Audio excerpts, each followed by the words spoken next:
स्वागत है आपका किशन एफएम वाईटी में। Story part 1, mysterious princess.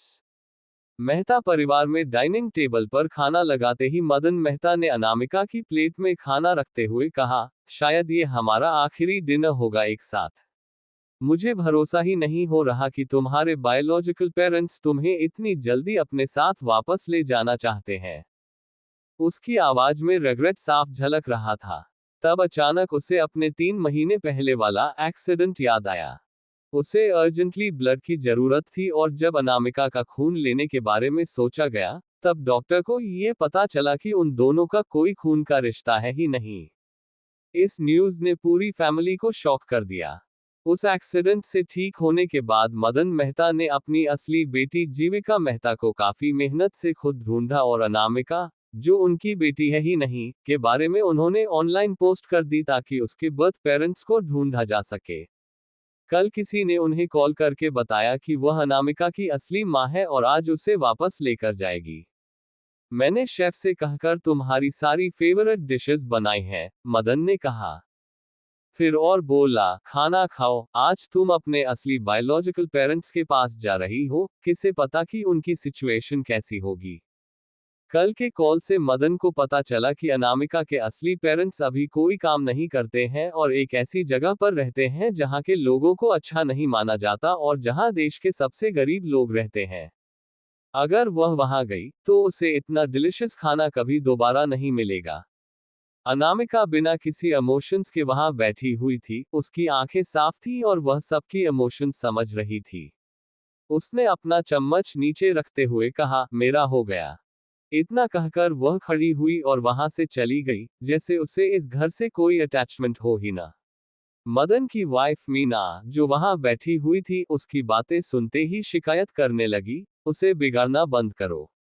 उसने तो तुम्हारे एफर्ट्स को अप्रिशिएट भी नहीं किया। एक बार वह अपने रियल पेरेंट्स के पास चली जाए, तब उसे पता चलेगा कि जिंदगी कितनी मुश्किल हो सकती है और हम उसे यहाँ कितने अच्छे से रखते थे। मॉम, इतना अपसेट होने की जरूरत नहीं है।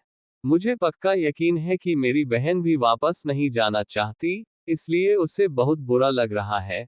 इस बार जीविका बोली, जो 1 महीने पहले मेहता परिवार में वापस आई थी।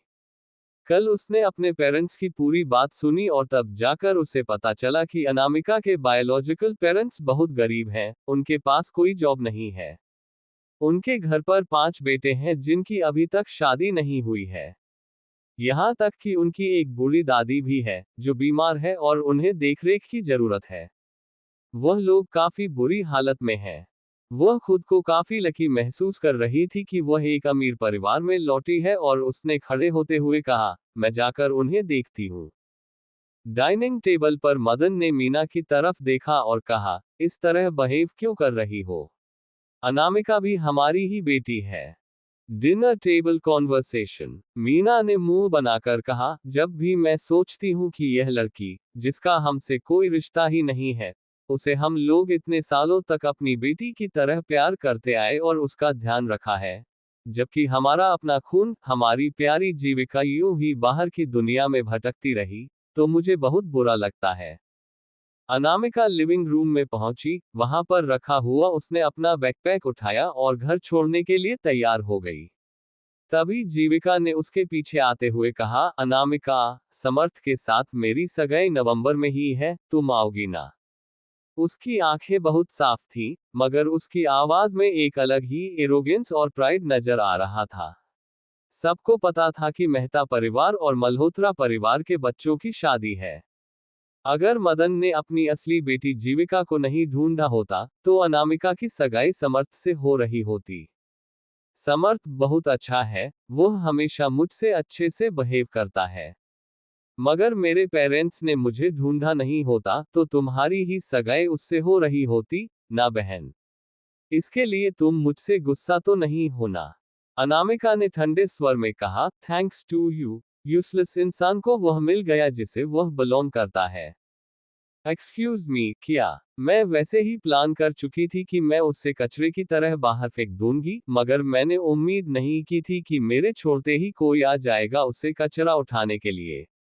अनामिका बोली, तुम्हें तो मैं।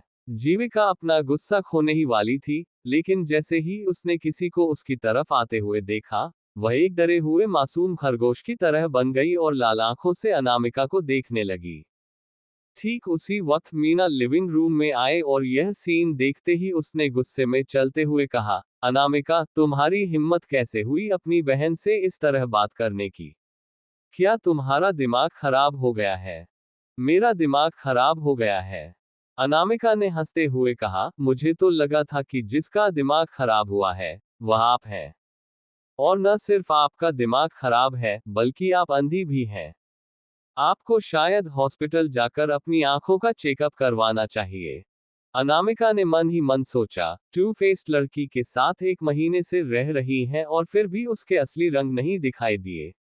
सच में आपकी आंखें खराब हो गई हैं। मीना गुस्से में कांप रही थी। अनामिका, मैं अपना फेवरेट नेकलेस, जो मेरे पेरेंट्स ने मुझे दिया था, तुम्हें देना चाहती थी। आफ्टर ऑल, हम बहनें हैं। अब जब हम अलग हो रहे हैं, तो किसे पता कि हम दोनों एक दूसरे से मिलेंगे या फिर नहीं। जीविका ने पुरानी बातें भूलने का नाटक किया और आगे दौड़कर अनामिका को पकड़ने ही वाली थी, लेकिन उसका हाथ अनामिका के बैकपैक पर लग गया। और अगले ही सेकंड कुछ ऐसा हुआ जिसकी उम्मीद किसी को नहीं थी। एक रूबी नेकलेस अनामिका के बैकपैक से गिरा। सबने क्या देखा, किसी को अपनी आंखों पर भरोसा नहीं हुआ। जीविका ने अपना मुंह कवर करके हैरान होने का नाटक करते हुए कहा, ऐसा कैसे हो सकता है? जो रूबी नेकलेस मैं अपनी बहन को देना चाहती थी, वह ऑलरेडी तुम्हारे बैग में क्या कर रहा है? ये देखकर अनामिका के चेहरे पर एक डेविल स्माइल आ गई। उसे यह नाटक करने के साथ साथ एक थीफ होने का दाग भी लगाना चाहती थी। जीविका का नेकलेस तुम्हारे बैग में कहां से आया? मीना को एक पल के लिए अपनी आंखों पर भरोसा नहीं हुआ और अगले ही सेकंड उसने चिल्लाना शुरू कर दिया, मदन, आइए यहां पर देखिए। यहां से जाने वाली है, लेकिन उसने जीविका का नेकलेस चुरा लिया। मुझे भरोसा नहीं हो रहा है कि इतने सालों तक हमने जिस बेटी को बड़ा किया, वह एक थीफ है। मदन दौड़ते हुए वहां आया और उसने हैरानी से पूछा, क्या हो रहा है? कोई बात नहीं, जीविका ने जल्दी से सब कुछ सॉर्ट आउट करने का नाटक करते हुए कहा। वैसे भी मैं ये नेकलेस अपनी बहन को ही देने वाली थी, क्या फर्क पड़ता है, मैंने पर्सनली दिया फिर या उसने अपने आप ले लिया? एक ही बात है। एक ही बात कैसी हुई? उसने तुम्हारा नेकलेस तुम्हारी परमिशन के बिना ले लिया, इसे चोरी कहते हैं। मीना बहुत गुस्से में थी। अनामिका, तुम ऐसा कैसे कर सकती हो? आसपास की नौकरानियां भी बोलने लगी, मिस, आप बहुत बड़े दिल की हैं। ये नेकलेस लाखों का है और इसे स्पेशली आपके लिए डिजाइन करवाया गया है। आपके पेरेंट्स ने एक पर्सनल डिजाइनर से इसे बनवाया है, ये पूरी दुनिया में एक ही है। यहाँ तक कि इस पर आपका नाम भी लिखा हुआ है, और ये तो आपका फेवरेट है। उसने तो लगभग चुरा ही लिया था, आप तो उसे ब्लेम भी नहीं कर रही हैं। Celebration of rivalry. अपने आसपास के लोगों की बातें सुनकर जीविका अंदर ही अंदर बहुत खुश हो रही थी। यही तो वह चाहती थी, लेकिन उसने समझदार होने का नाटक करते हुए कहा, उसे वह नेकलेस मुझसे ज्यादा चाहिए। आसपास के लोग फिर से उसकी तारीफ करने लगे और उसकी और अनामिका को कंपेयर करने लगे। उन्हें सबको यही लग रहा था कि जीविका हर मामले में अनामिका से बेहतर है, बस अनामिका के चेहरे को छोड़कर। जीविका अनामिका से थोड़ी ज्यादा लंबी और सुंदर थी, वरना वह अनामिका को नहीं हरा सकती। मीना ने जीविका के हाथ से वह नेकलेस लिया और बोली, तुम बहुत भोली हो मेरी बच्ची। जैसे ही वह अपनी फैमिली के पास वापस जाएगी, वे लोग बहुत गरीब हैं। वे सब कुछ उसके पैसे ले लेंगे। अगर तुम ऐसे 10 नेकलेसेस उसे दोगी, तो वह फिर भी संतुष्ट नहीं होंगे। इतना कहकर मीना ने घूरकर अनामिका को देखा और बोली, हमने तुम्हें बड़ा करने में अपना बेस्ट दिया है। ये नेकलेस जीविका के लिए गिफ्ट है, इसे छीनने के बारे में सोचना भी मत। मैं पुलिस को बुलाऊंगी, उससे पहले ही निकल जाओ यहां से। मॉम, जीविका ने बीच में कहा, अनामिका के पेरेंट्स के पास जॉब नहीं है और उसके 5 भाई हैं जिनकी अभी तक शादी नहीं हुई है, और एक बूढ़ी दादी माँ जिनका ध्यान रखना है। इस नेकलेस को बेचकर उसे कुछ पैसे मिल जाएंगे। उसे मुझसे ज्यादा इसकी जरूरत है। उसकी दरियादिली देखकर सारी नौकरानियां इमोशनल हो गईं। वह किस तरह की अच्छी और दयालु लड़की है। मॉम, जब आपने ये नेकलेस मुझे दे दिया है तो मुझे पूरा हक है ये डिसाइड करने का कि मुझे इसके साथ क्या करना है। जीविका ने मीना के हाथ से नेकलेस लिया और अनामिका के सामने रखा जैसे वह कोई खजाना हो। अनामिका, इसे ले लो। मैं तुम्हें चोरी करने के लिए ब्लेम नहीं करूंगी। वैसे भी ये तुम्हारा ही था। अनामिका ने अपनी नजर उठाकर सामने खड़ी दो चेहरे वाली लड़की को देखा। वह काफी ध्यान से जीविका को देख रही थी, जो काफी बेवकूफ थी, इस तरह की छोटी मोटी हरकतें करके उसे फंसाने की कोशिश कर रही थी। क्या उसे फंसाने के लिए उसके पास कोई और बेहतर और स्मार्ट आइडिया नहीं था? बहन, मैं मॉम को पकड़ते रखती हूँ, तुम यहाँ से चली जाओ। अनामिका हल्के से मुस्कुराई। उसकी गहरी आंखें सब कुछ देख रही थीं। जीविका को हमेशा अनामिका की इस डेविल स्माइल से डर लगता था। अनामिका का एटीट्यूड ऐसा था जैसे वह सब कुछ कंट्रोल कर सकती है। उसके एटीट्यूड की वजह से ही कई लोग अनामिका से डर जाते थे और थोड़े गिल्टी भी। अनामिका ने वह नेकलेस लिया और हल्के से मुस्कुराए। इतना चीप रूबी नेकलेस, उसे कोई फर्क नहीं पड़ता कि किस तरह की सस्ती दुकान से लिया गया है। ये सिर्फ कुछ लाख रुपए उसकी नजरों में वर्थलेस था। जैसे ही सबको लगा कि अनामिका वह नेकलेस ले लेगी, अगले सेकंड अनामिका ने बगल में पड़े हुए कचरे के डब्बे में डायरेक्ट उस नेकलेस को फेंक दिया। उसका एक्शन इतने फास्ट और स्विफ्ट थे कि उसने एक भी सेकंड वेस्ट नहीं किया। सब लोग हैरान हो गए। थोड़ी देर शॉक रहने के बाद मीना चिल्लाई, अनामिका, तुम कर क्या रही हो? ये तुम्हारी बहन का सबसे महंगा नेकलेस था, उसने तुम्हें दिया और तुमने इसी तरह फेंक दिया। क्या जीविका ने मुझे नेकलेस दिया तो मैं उसके साथ कुछ भी कर सकती हूँ? यही तो आपकी प्यारी मासूम बेटी ने अभी कहा, अनामिका ने एक मजाक उड़ाने वाली स्माइल के साथ कहा। आप लोगों ने इतने साल में कुछ भी किया है वह अपने साथ में नहीं लेकर जा रही हूँ। वह अपने साथ इस तरह के सस्ते नेकलेसेस क्यों लेकर जाना चाहिए? जो भी मैंने कपड़े पहने हैं और जो भी मेरे बैकपैक में सामान है, वह मैंने खुद खरीदा है। अनामिका की बातें सुनकर इग्नोर करते हुए मजाक में उड़ते हुए कहा, तुमने कहा कि यह सामान तुमने खुद खरीदा है। कितनी हंसी वाली बात है। तुम्हारे पैसे वही हैं ना जो तुम्हारे पेरेंट्स तुम्हें पॉकेट मनी के तौर पर देते थे। क्या मुझे एक मेड को बताना होगा कि मैं पैसे कहां से कमाती थी? तुम मेड हो जिसे इस फैमिली ने हायर किया है, तो अपना काम करो। वह मेड बहुत गुस्से में थी, मगर कुछ बोल नहीं पाई। ठीक है फिर, मदन ने गहरी सांस छोड़ी और स्थिति को शांत करते हुए कहा, अनामिका, टाइम हो गया है। चलो, मैं तुम्हें बाहर छोड़ देता हूँ। इसकी कोई जरूरत नहीं है, मिस्टर मेहता। अनामिका ने इस बार उसे मिस्टर मेहता कहा। ऑब्वियसली, वह मेहता फैमिली से दूरी बनाना चाहती थी। सर, क्या हमने इसके जाने से पहले इसका बैग नहीं चेक करना चाहिए? हो सकता है ये कुछ महंगी चीज चुरा कर ले जा रही हो। वह बकबक करने वाली मेड अभी भी चुप नहीं बैठी और उसने मदन से कहा। छोड़ दो, मदन ने कहा। आखिरकार वह काफी अमीर था और अगर अनामिका कुछ महंगा उठाकर भी ले जाती है, तो वह ये बात सबके सामने नहीं लाना चाहता था। बैग चेक करना इतना नीचा काम था कि वह ये बात नहीं करना चाहता था। अनामिका जब फ्रंट दूर के पास पहुंची, अपने बैग के साथ, उसे सामने एक ब्लैक कलर की रोल्स रॉयस खड़ी दिखाई दी। यह मामूली रोल्स रॉयस से थोड़ी अलग थी। ना सिर्फ उस पर डेंट्स थे, बल्कि उसकी विंडशील्ड भी हल्की टूटी हुई थी। ड्राइवर उस गाड़ी से थोड़ा ऑकवर्डली बाहर आया। उसका ग्लास भी हल्का टूटा हुआ था। जैसे ही उसने अनामिका को दरवाजे के सामने देखा, वह एक पल के लिए जम गया। उनके सामने खड़ी लड़की की सुंदर आईब्रोज, ब्राइट आईज, लंबी नोज एक चलती फिरती परी थी, बिल्कुल उनकी मैडम की तरह जो यंग एज में ऐसे ही दिखती थी। लेकिन ये लड़की उनकी मैडम से भी ज्यादा कॉन्फिडेंट और अट्रैक्टिव थी। मिस, आई एम सॉरी, उस ड्राइवर ने जल्दी से अनामिका के पास पहुंचकर माफी मांगते हुए कहा, जब मैं आ रहा था तो मेरी गाड़ी का एक्सीडेंट ट्रक से हो गया। टाइम पर डोज न करने की वजह से यह गाड़ी की हालत हो गई है। मुझे डर था कि आपको ज्यादा देर वेट करना पड़ेगा पर आप नाराज हो जाएंगी, इसलिए मैं घर जाकर गाड़ी बदल कर नहीं आया। लेकिन मैंने चेक किया है, गाड़ी बिल्कुल ठीक है, बस उसके ऊपर से ही बुरी दिख रही है। उस ड्राइवर की बातों से काफी कुछ रिवील हो गया। क्या ऐसा हो सकता है कि उसके पेरेंट्स अफवाह के अनुसार गरीब न हो? वह लोग एक कार अफोर्ड कर सकते हैं। अगर वह गलती नहीं कर रही है, तो ये कार एक कस्टम मेड रोल्स रॉयस है जो दुनिया में अपनी तरह की एक ही है और इसकी कीमत मिलियंस ऑफ डॉलर्स में है। अनामिका ने मुस्कुराकर पूछा, आपने मुझे मिस कहा। आप फैमिली की इकलौती बेटी हैं।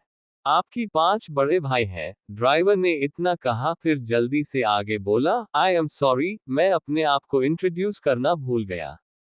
मैं महेश हूँ, आपकी फैमिली का driver. The illusion of wealth. तो उसकी फैमिली ने उसे लेने के लिए एक ड्राइवर को भी भेजा है। इसका मतलब है जितना मेहता परिवार ने उसके बायोलॉजिकल पेरेंट्स के बारे में बोला, उनके पेरेंट्स भिखारी नहीं है। मिस, आपका लगेज कहाँ है?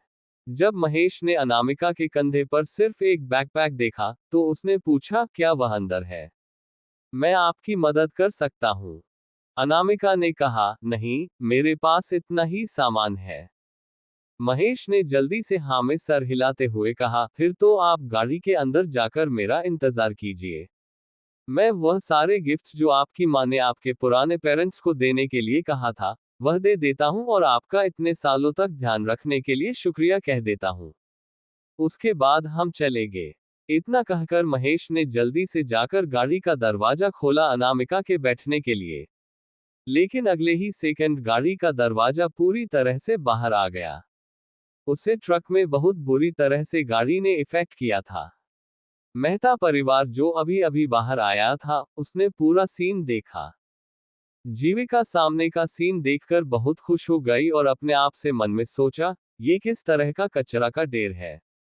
क्या है वह दरवाजा किसी पेपर वगैरह का बना है? किस तरह का ड्राइवर है वह जो इस तरह के कचरे को ढेर कर चला रहा है? क्या अनामिका की असली फैमिली सच में इतनी गरीब है? मीना ने जब ड्राइवर को अनामिका को लेने के लिए आए हुए देखा, तो उसे लगा कि क्या उसके पेरेंट्स में इतनी भी डिग्निटी नहीं है कि पहली बार अपनी बेटी को लेने के लिए खुद आए। लेकिन एक सेकंड, क्या उसके पेरेंट्स गरीब नहीं है? शायद उनके पास कोई गाड़ी भी नहीं होगी, इसलिए उन्होंने अपने किसी दोस्त को टूटी हुई कार में भेजा ताकि उन्हें उनकी बेइज्जती न हो। वही मदन ने भी उसे ड्राइवर को दिखा, जिसने सूट पहना हुआ था। मगर उसका सूट पूरी तरह से खराब हो चुका था। उसके लुक्स को देखकर वह उम्र में काफी बड़ा लग रहा था। वह अनामिका का भाई नहीं हो सकता, क्या वह अनामिका का फादर है? शायद उसने किसी भंगार वाले से यह चलती फिरती गाड़ी ले ली ताकि शो ऑफ कर सके कि उसके पास भी गाड़ी है। लेकिन ये सच है कि वह बिल्कुल काम का नहीं है और न ही उसे इतनी अमीर फैमिली के सामने ये नाटक करने की जरूरत है। भले ही गाड़ी के सामने रोल्स रॉयस का लोगो था, मगर मदन ने कभी भी अपनी जिंदगी में रोल्स रॉयस का यह मॉडल नहीं देखा था। इसलिए उसे लगा कि वह लोगों का फेक होगा। अब तक आपने पढ़ा कि अनामिका 18 सालों से मेहता परिवार में रह रही है, लेकिन अचानक उसे पता चलता है कि वह मेहता परिवार की बेटी नहीं है और उसके असली माँ बाप के घर से एक ड्राइवर उसे लेने के लिए आता है। गाड़ी के एक्सीडेंट के बाद चेक करने में महेश के कपड़े गंदे हो गए थे। जैसे ही उसने मेहता परिवार के लोगों को मैंशन से बाहर आते हुए देखा, उसने गाड़ी की डिक्की से गिफ्ट बॉक्सेस निकाले जो उसके सिर में मेहता परिवार को देने के लिए थे। लेकिन बदकिस्मती से उसे एक्सीडेंट की वजह से कुछ गिफ्ट बॉक्सेस पर चपटे हो गए थे, जो दिखने में बिल्कुल अच्छे नहीं लग रहे थे। शायद आप मिस्टर मेहता हैं, ड्राइवर ने मदन के पास जाकर उन बॉक्स को पोलाइटली देते हुए कहा।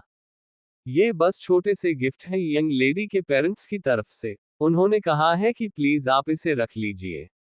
आप लोग कुछ ज्यादा ही कर रहे हैं, मदन ने हिचकिचाते हुए मना करते हुए कहा। अनामिका हमारी बेटी है, हमें आपके गिफ्ट नहीं चाहिए। बस उसे उसके घर ले जाए, उसकी फैमिली उसका इंतजार कर रही होगी।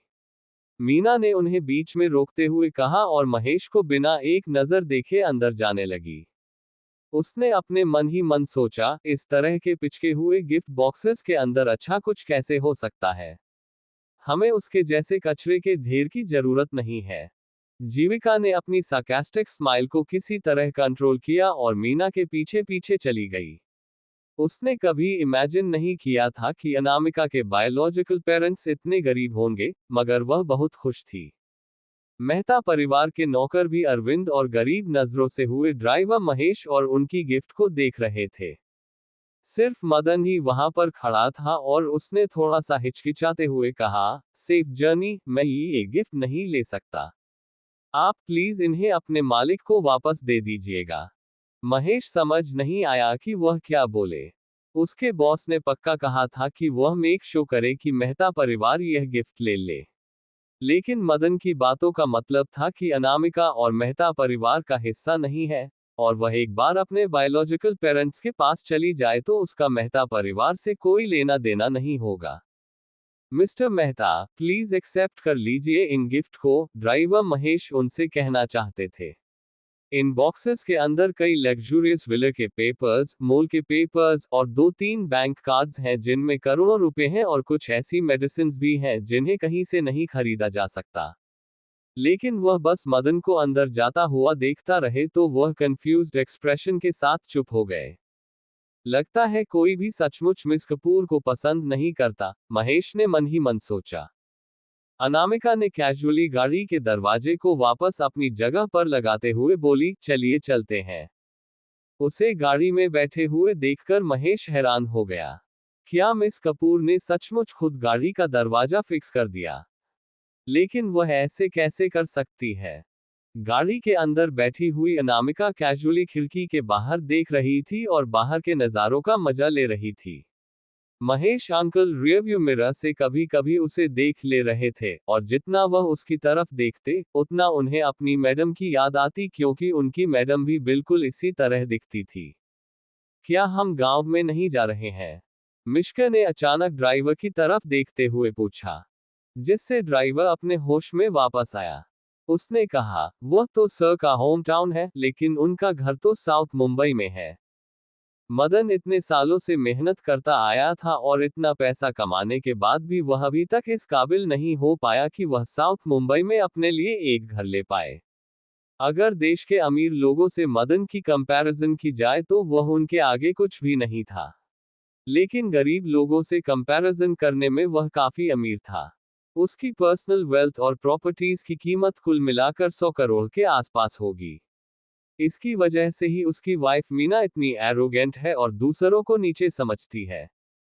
वहीं जीविका अपने रूम में आई और इसी खिड़की से बाहर देखने लगी। लेकिन जो उसने बाहर देखा, उसे वह शॉक हो गई।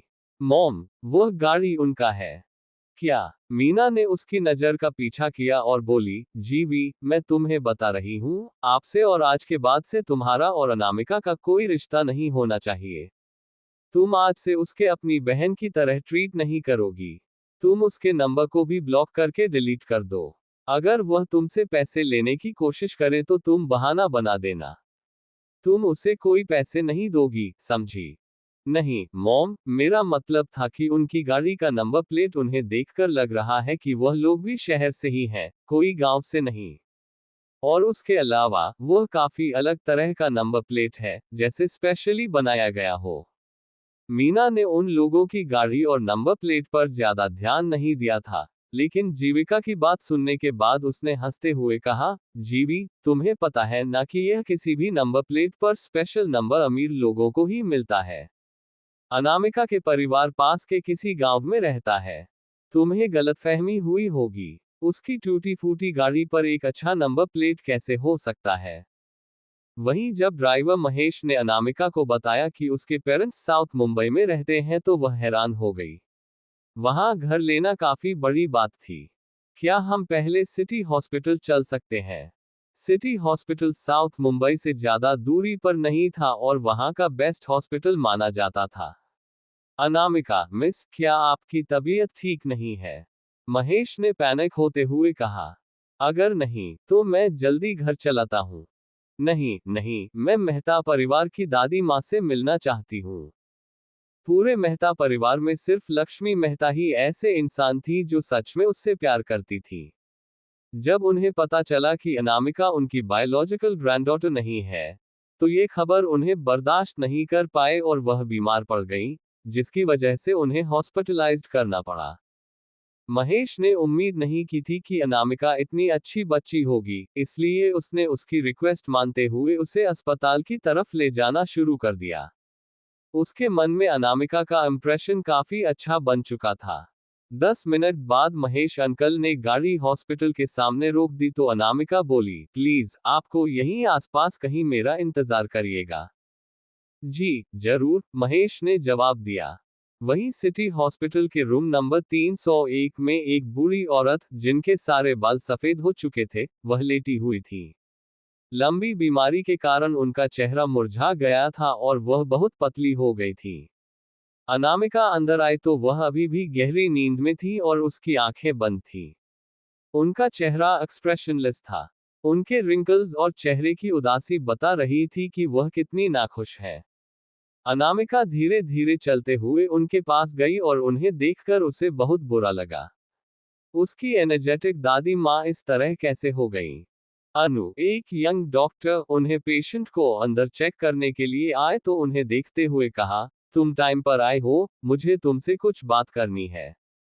इतना कहकर उसने अपना सिर उठाकर अनामिका की तरफ देखा। उसकी अट्रैक्टिव आंखें डायरेक्ट अनामिका को देख रही थी। डॉक्टर ने कहा, तुम जानती हो ना, हम करंट हार्ट डिजीज ट्रीटमेंट से इनके इलाज कर रहे हैं। हमने एफेक्ट्स बढ़ाने के लिए डोसेस को थोड़ा बढ़ा दिया है, लेकिन अभी भी कुछ भी असर नहीं कर रहा है। तुम किसी और से बेहतर जानती हो कि इस तरह की बीमारी के अंत में इंसान का दिल काम करना बंद कर देता है। इन्हें देखकर भी ऐसा लग रहा है जैसे अब इनके अंदर जीने की इच्छा ही नहीं है और वह अब जीना नहीं चाहती है। मुझे तो चमत्कार ही लग रहा है कि। लेकिन वह डॉक्टर अपनी बात खत्म कर पाता, उससे पहले ही अनामिका ने अपने पर्स से एक छोटा सा बॉटल निकालकर उसकी तरफ फेंका, लेकिन उसकी नजरें अभी भी लक्ष्मी दादी पर बनी हुई थी। Crucial strength. राघव ने बहुत मुश्किल से दवाई का नाम सुना तो वह शॉक में चला गया और फिर बहुत मुश्किल से अपने होश में आया। उसने पूछा, अनु, तुम्हें ये कहाँ से मिला? क्या ये वह मिस्टीरियस ड्रग नहीं है जो पिछले कुछ टाइम से ब्लैक मार्केट में तहलका मचा रहा है? कि यह हार्ट पेशेंट्स पर चमत्कार की तरह काम करती है। सिर्फ एक पिल की कीमत लाखों में है, लेकिन इसका ऊंचा दाम ज्यादा बड़ी बात नहीं है। मुख्य बात यह है कि यह चीज सुपर रेयर है। सिर्फ एक पिल का ऑप्शन हर महीने होता है। तो अनु को इतनी रेयर आइटम मिली कहां से? उस मेहता परिवार में तुम्हें कितनी बुरी तरह ट्रीट किया? मुझे तो लगता है कि तुमने उनके लिए बहुत कुछ कर लिया है, इसकी सच में कोई जरूरत नहीं है। इतना कहते कहते राघव रुक गया क्योंकि अनामिका बहुत ही खतरनाक नजरों से उसे घूर रही थी। क्या मैंने कुछ गलत कहा? उनका खुद का बेटा, उनका खुद का खून भी इनका उतना ध्यान नहीं रखता जितना तुम रखती हो।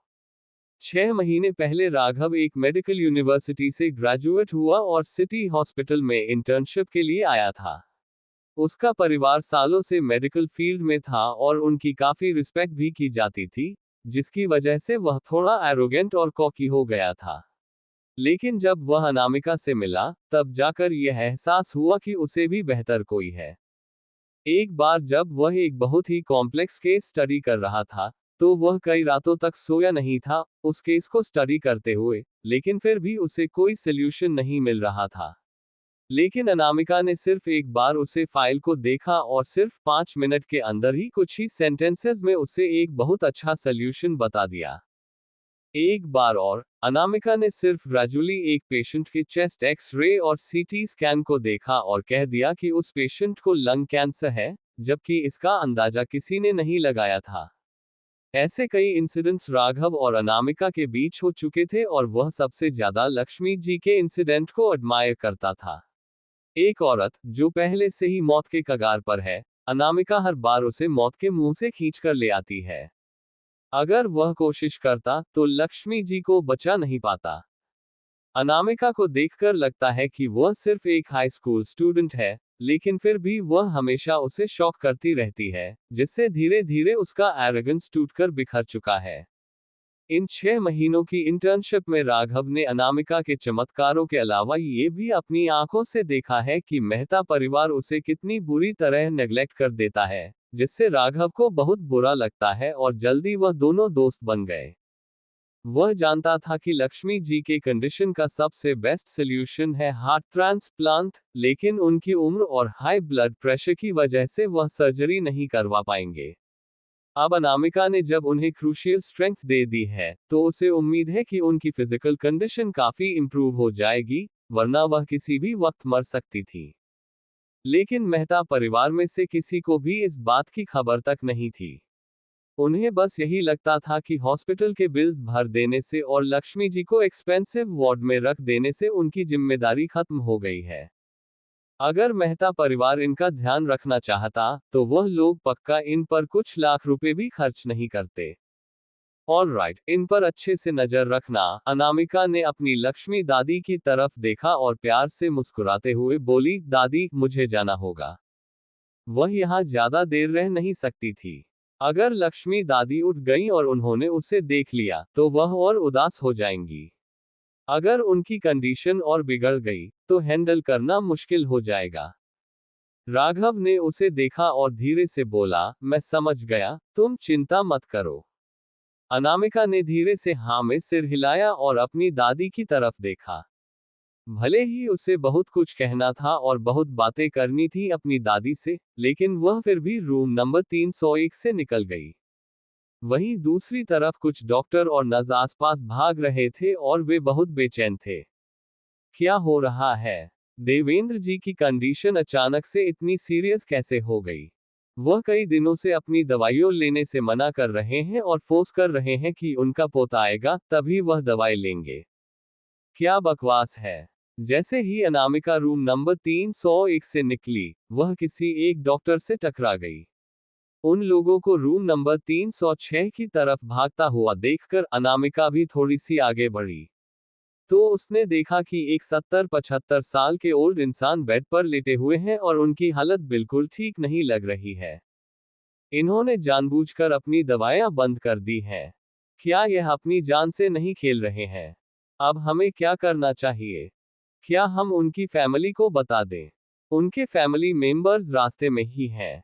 हमें उनके आने का इंतजार करना होगा और उन्हें डिसाइड करने देना होगा कि ऑपरेशन करना है या फिर नहीं। अनामिका, जो रूम नंबर 306 के दरवाजे पर शांति से खड़ी थी, उसने धीरे से कहा, जब तक उनकी फैमिली यहाँ आएगी, तब तक यह ऑलरेडी इतनी सिचुएशन खराब हो चुकी होगी कि बचाया नहीं जा सकेगा।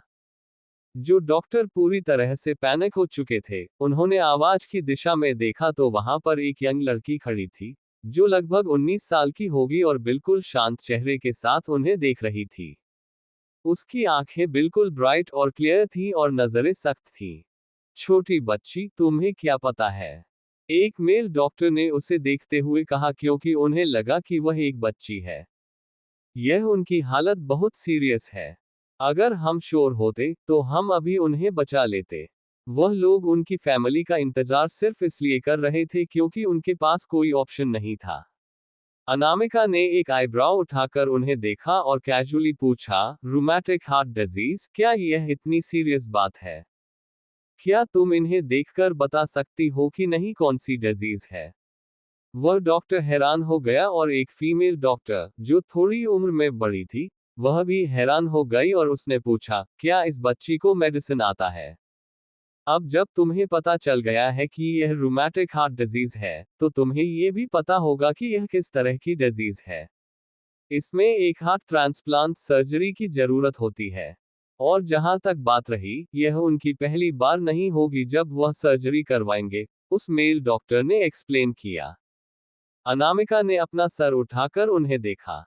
इनको कई सारी सर्जरी की जरूरत पड़ी है, इसका मतलब यह है कि आप लोगों ने ठीक से इनका इलाज करने के लिए एंटीबायोटिक्स का इस्तेमाल नहीं किया। इसकी वजह से ही इन्फेक्शन और प्रीवियस ईयर लीक हुआ है। उसकी बातें सुनकर सारे डॉक्टर्स हैरान हो गए। क्या ये छोटी लड़की सचमुच मेडिसिन जानती है? इससे प्रीवियस ईयर के बारे में पता है? बेड पर लेटे हुए ओल्ड इंसान ने अपनी दवाइयां अपने मन से बंद कर दी थीं, जिसकी वजह से एंटीबायोटिक्स उन्हें नहीं हो पाए और इन्फेक्शन और प्रॉब्लम लेकर हो गया। तुम लोग एक छोटी बच्ची के साथ बहस क्यों कर रहे हो? कितना वक्त लगेगा पेशेंट की फैमिली को यहां आने में? जिस उम्रदराज डॉक्टर ने कहा, उनका नाम विजय था, जो यहां के मोस्ट सीनियर हार्ट स्पेशलिस्ट थे। उन्होंने काफी अथॉरिटी के साथ बात कही। डॉक्टर विजय, उन्हें बात करता हुआ देखकर रूम के सारे डॉक्टर्स डर जरूर गए, लेकिन फाइनली किसी ने हिम्मत इकट्ठा करके कहा, उनकी फैमिली रास्ते में ही है। वह लोग 20 मिनट्स के अंदर यहां पहुंच जाएंगे। 20 मिनट्स बहुत ज्यादा हो गया है, डॉक्टर विजय ने अपने दिमाग में ही कैलकुलेट किया। देवेंद्र जी 20 मिनट्स तक और बर्दाश्त नहीं कर पाएंगे। उन्होंने अमेरिका में और अलग अलग देशों में कई सारे रिप्लेसमेंट सर्जरीज करवाई हैं, लेकिन उसके तुरंत बाद उन्हें इन्फेक्शंस या फिर वाल्व लीक हो जाते हैं, जिसकी वजह से उन्हें एक और रिप्लेसमेंट सर्जरी करवानी पड़ती है। इस बार भी उनके साथ यही हुआ है कि उनकी सर्जरी के बाद जैसे ही वह इंडिया लौटे, जल्दी ही उनके घाव में इन्फेक्शन हो गया और वाल्व वापस से लीक करना शुरू हो गया, जिसके लिए आगे की प्रोसीजर के लिए वह अब्रॉड नहीं जा सके। इसलिए उन्हें इसी शहर के सबसे अच्छे हॉस्पिटल में इमरजेंसी ट्रीटमेंट के लिए भर्ती कराया गया है। सिटी हॉस्पिटल के डॉक्टर का कार्डियक सर्जरी में काफी नाम था पूरे देश में और डॉक्टर विजय की सर्जरी स्किल काफी अच्छी थी। उन्होंने ही इस बार भी देवेंद्र जी का ऑपरेशन किया, लेकिन ऑपरेशन के ठीक के बाद ही देवेंद्र जी को फिर से इन्फेक्शन हो गया और फिर उन्हें एक और सर्जरी की जरूरत है। अब उनकी कंडीशन और बहुत बुरी तरह खराब हो चुकी है।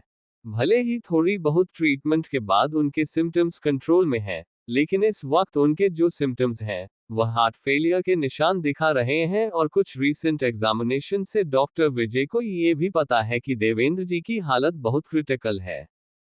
नेक्स्ट सर्जरी के सक्सेस होने के चांसेस 10% से भी कम है। इसलिए वह लोग इस वक्त उनकी फैमिली के आने का इंतजार के अलावा और कुछ नहीं कर सकते थे। अब तक आपने पढ़ा कि अनामिका मेहता परिवार की ग्रैंड में अपनी दादी माँ से मिल हॉस्पिटल जाती है, तो वहां उसे देवेंद्र सिंघानिया बहुत ही क्रिटिकल हालत में दिखाते हैं। अब आगे, अगर फैमिली ने कॉन्सेंट फॉर्म पर साइन कर दिया तो सारे डॉक्टर्स सर्जरी कर सकते थे, भले ही वह पेशेंट को बचा नहीं पाए तो उन पर जिम्मेदारी नहीं आएगी क्योंकि उन्होंने अपना बेस्ट दिया था। लेकिन इस वक्त देवेंद्र जी की करंट कंडीशन को देखकर कोई भी उनकी फैमिली के आने का इंतजार नहीं कर सकता था। अगर इसी वक्त कोई एक्शन नहीं लिया गया तो वह ठीक 10 मिनट में अपनी सांस लेना बंद कर सकते थे। डॉक्टर विजय, क्या हमें उनकी फैमिली के आने का इंतजार करना चाहिए? तान्या, जो एक यंग फिजिशियन थी, ने कहा, अगर हमने बिना अथॉरिटी की परमिशन के सर्जरी शुरू की और कुछ गलत हो गया तो मिस्टर सिंघानिया हमें जान से मार देंगे। अगर उन्होंने इस वक्त देवेंद्र जी को नहीं बचाया तो वह मर सकते थे। मुझे लगता है कि हमें एक ट्राई करके उनकी पल्स को स्टेबलाइज करना चाहिए, उनके हार्ट में एक इंजेक्शन देकर, और तब तक ये स्टेबल हो जाएंगे तो हम उनके फैमिली की परमिशन ले सकते हैं। तान्या ने फिर से कहा। दूसरे डॉक्टर्स के पास भी कोई अच्छा आइडिया नहीं था, इसलिए वह लोग डॉक्टर विजय की परमिशन का इंतजार कर रहे थे। डॉक्टर विजय को अपनी जगह से ना हिलता देख, तान्या ने एक नर्स को इशारा किया, जाओ जाकर मेडिसिन तैयार करो। वह नर्स मेडिसिन लेने ही वाली थी, ठीक उसी वक्त दरवाजे पर खड़ी अनामिका फिर बोली, अगर तुम लोगों ने उन्हें यह इंजेक्शन इस वक्त दिया तो वह पक्का मर जाएंगे। जैसे ही वह मेडिसिन देवेंद्र जी की बॉडी में जाएगी, कोई भी डॉक्टर उन्हें नहीं बचा पाएगा क्योंकि देवेंद्र जी की अभी की फिजिकल कंडीशन काफी खराब थी और वह इतनी हाई डोज के शॉक के इफेक्ट को हैंडल नहीं कर पाएंगे। और उससे इंजेक्शन के शरीर के अंदर जाते ही आधे घंटे के अंदर ही वह सांस लेना बंद कर देंगे और कोई भी उन्हें किसी तरह नहीं बचा पाएगा। हो कौन तुम? यहाँ से दूर रहो, हम बहुत बिजी हैं और हमारे पास बातें करने का वक्त नहीं है। सामने खड़ी लड़की को देखकर तान्या शुरू से ही चिढ़ी हुई थी। उसे लग रहा था कि यह लड़की परेशानी खड़ी करने आई है। बेकार डॉक्टर्स। अनामिका और अपना टाइम वेस्ट नहीं करना चाहती थी, इसलिए उसने छोटा सा शब्द कहा और वहां से जाने लगी। लेकिन ये बात तान्या ने सुन ली और वह बोली, तुम होती कौन हो हमें बेकार डॉक्टर कहने वाली? वहीं रुक जाओ। तान्या, देखो, एक छोटी लड़की के साथ लड़ाई शुरू मत करो, देवेंद्र जी की कंडीशन इस वक्त ज्यादा इंपॉर्टेंट है। किसी दूसरे डॉक्टर ने एडवाइस दी। उसने मुझे बेकार कहा। तान्या बहुत गुस्से में थी और अनामिका की तरफ देखते हुए उसकी आंखें जल रही थी। वह डॉक्टर के ग्रुप में सबसे ज्यादा यंग और टैलेंटेड फिजिशियन थी, जिसे कोई अवार्ड जीते थे और उसकी हमेशा ही तारीफ होती रहती थी। ये छोटी सी लड़की उसकी मेडिकल स्किल्स पर सवाल उठा रही है। वह अभी बची है, उसे सिचुएशन समझ में नहीं आ रही है। तुम मुझसे क्यों परेशान हो रही हो? एक डॉक्टर ने बेचैन होकर कहा। वह इस वक्त सबसे ज्यादा ये सोचकर परेशान थे कि यहाँ बेड पर लेटे हुए पेशेंट की कंडीशन को कैसे ठीक किया जाए। वह लोग इस पेशेंट को हॉस्पिटल में मरने नहीं दे सकते थे, क्योंकि अगर ऐसा हुआ तो यहाँ मौजूद हर एक इंसान की जान भी जाएगी। इस वक्त ना वह लोग ऑपरेशन कर सकते थे और ना ही उन्हें इसी तरह मरने के लिए छोड़ सकते थे। अभी सिर्फ एक ही ऑप्शन था, वह था या तो बेहोशी का इंजेक्शन या फिर हार्ट शूटिंग इंजेक्शंस। तुमने किसे बेकार डॉक्टर कहा? तान्या अभी भी अनामिका को जाने देने के लिए तैयार नहीं थी और वह उसके सामने जाकर बोली, चलो, मैं सुन रही हूं। मैं तुम्हारे अलावा और किसे बेकार डॉक्टर कहूंगी? अनामिका तान्या की तरफ देख रही थी, मगर वह इस छोटी डॉक्टर को बिल्कुल सीरियसली नहीं ले रही थी। तान्या इतने गुस्से में थी कि वह पागल होने वाली थी। अनामिका ने अपने हाथों को फोल्ड किया और कैजुअली बोली, इस पॉइंट पर सिर्फ सर्जरी ही एक ऑप्शन है। सर्जरी? जितना तुम बोल रही हो उतना आसान है क्या? तान्या ने गुस्से में हंसते हुए कहा, जो यहाँ पेशेंट लेटा हुआ है ना, उसकी पहले ही 4 हार्ट सर्जरीज हो चुकी है।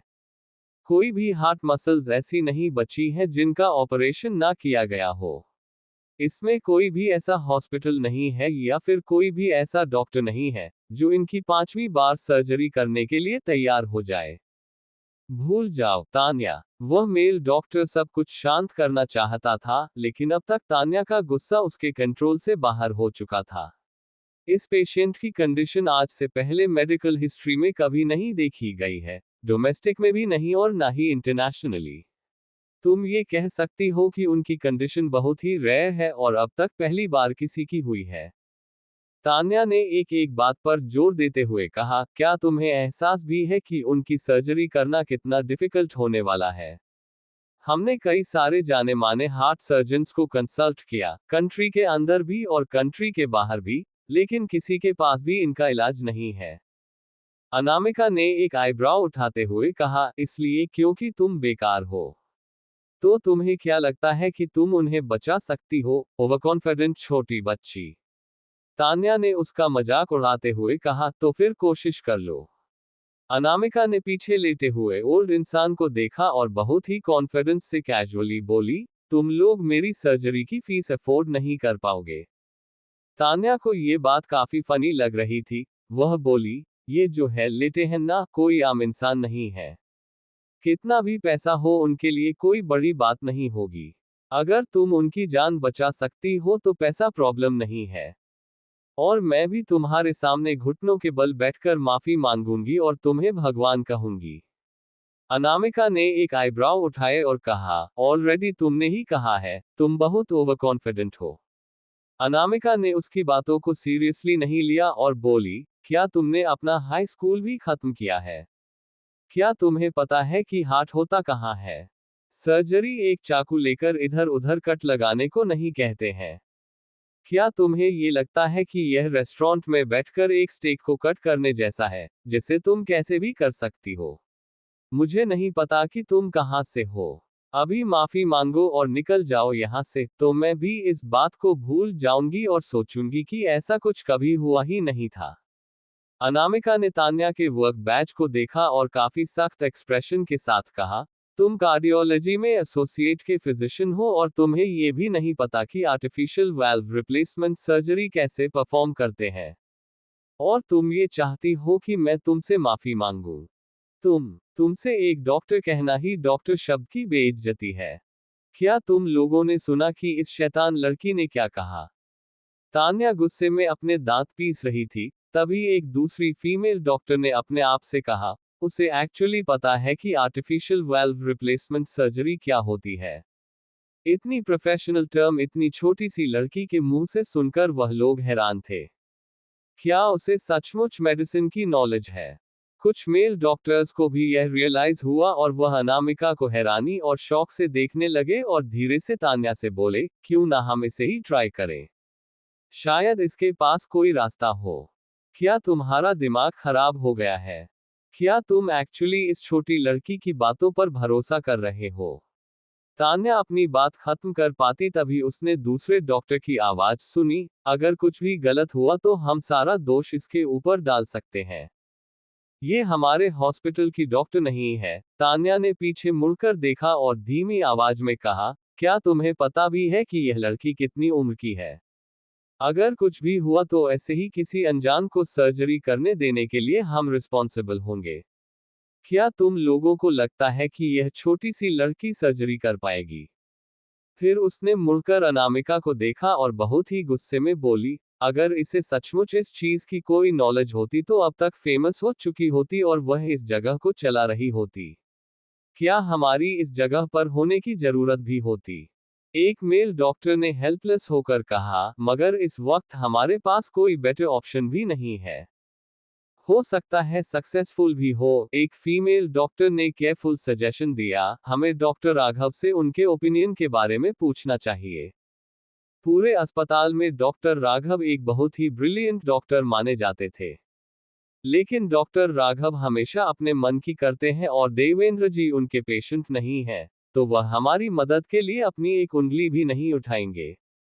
तान्या भी यह बात बहुत अच्छे से जानती थी, इसलिए वह डॉक्टर राघव के पास कभी मदद के लिए नहीं जाती थी। डॉक्टर राघव बहुत गुस्से वाले थे और अगर उन्हें गुस्सा आ जाए, तो वह किसी के सामने बिना किसी परवाह के बेइज्जती कर सकते थे। अब हमें क्या करना चाहिए? उन सारे डॉक्टर्स की आवाज ज्यादा भारी नहीं थी, मगर वार्ड के बाहर कुछ लोग इकट्ठा होने लगे थे और आपस में बातें करने लगे थे। डॉक्टर विजय को डर था कि यह सब कॉम्प्लिकेटेड हो जाएगा, इसलिए उसने एडवाइस अनामिका को कहा, मिस, यह ऑपरेशन बहुत ही सीरियसली कॉम्प्लिकेटेड है। मेरे जैसे एक्सपर्ट प्रोफेसर, जिसके पास कई सालों का एक्सपीरियंस है, वह भी सक्सेस की गारंटी नहीं दे सकता।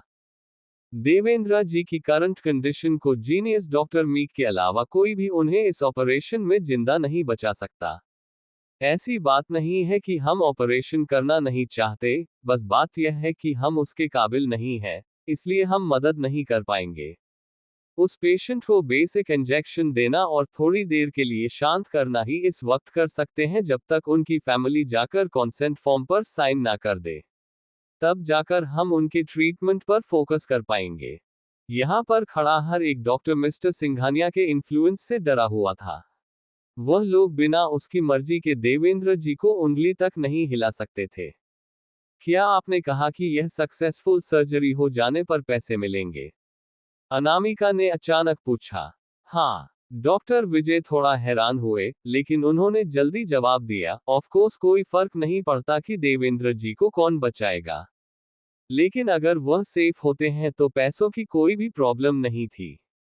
अनामिका ने मेहता फैमिली के लिए अपनी स्किल की मदद से बहुत सारा पैसा कमाया था, मगर वह सब कुछ मेहता फैमिली के पॉकेट में चला गया और उसके ऊपर से लक्ष्मी दादी के मेडिकल फीस, जिसकी वजह से अनामिका ने लगभग अपनी सारी सेविंग्स खत्म कर दी थी। अगर वह इस छोटी सी सर्जरी से पैसे कमा सकती है तो यह एक बहुत अच्छा आइडिया होगा। डॉक्टर विजय ने अनामिका की उन चमकते हुए आंखों में कॉन्फिडेंस देखा और उसका ऑरा भी बहुत स्ट्रॉन्ग था, इसलिए वह खुद को रोक नहीं पाए और उन्होंने पूछा, तुम सचमुच मेडिसिन जानती हो? अनामिका ने मुस्कुराकर कहा, स्कैल्पल हैंडल करना कोई बड़ी बात नहीं है। आप इन्हें कैसे बचाने के बारे में सोच रही हो? ऑफ कोर्स, एक heart basal replacement surgery perform करके। मगर मुझे अपने असिस्टेंट के तौर पर डॉक्टर राघव चाहिए होंगे।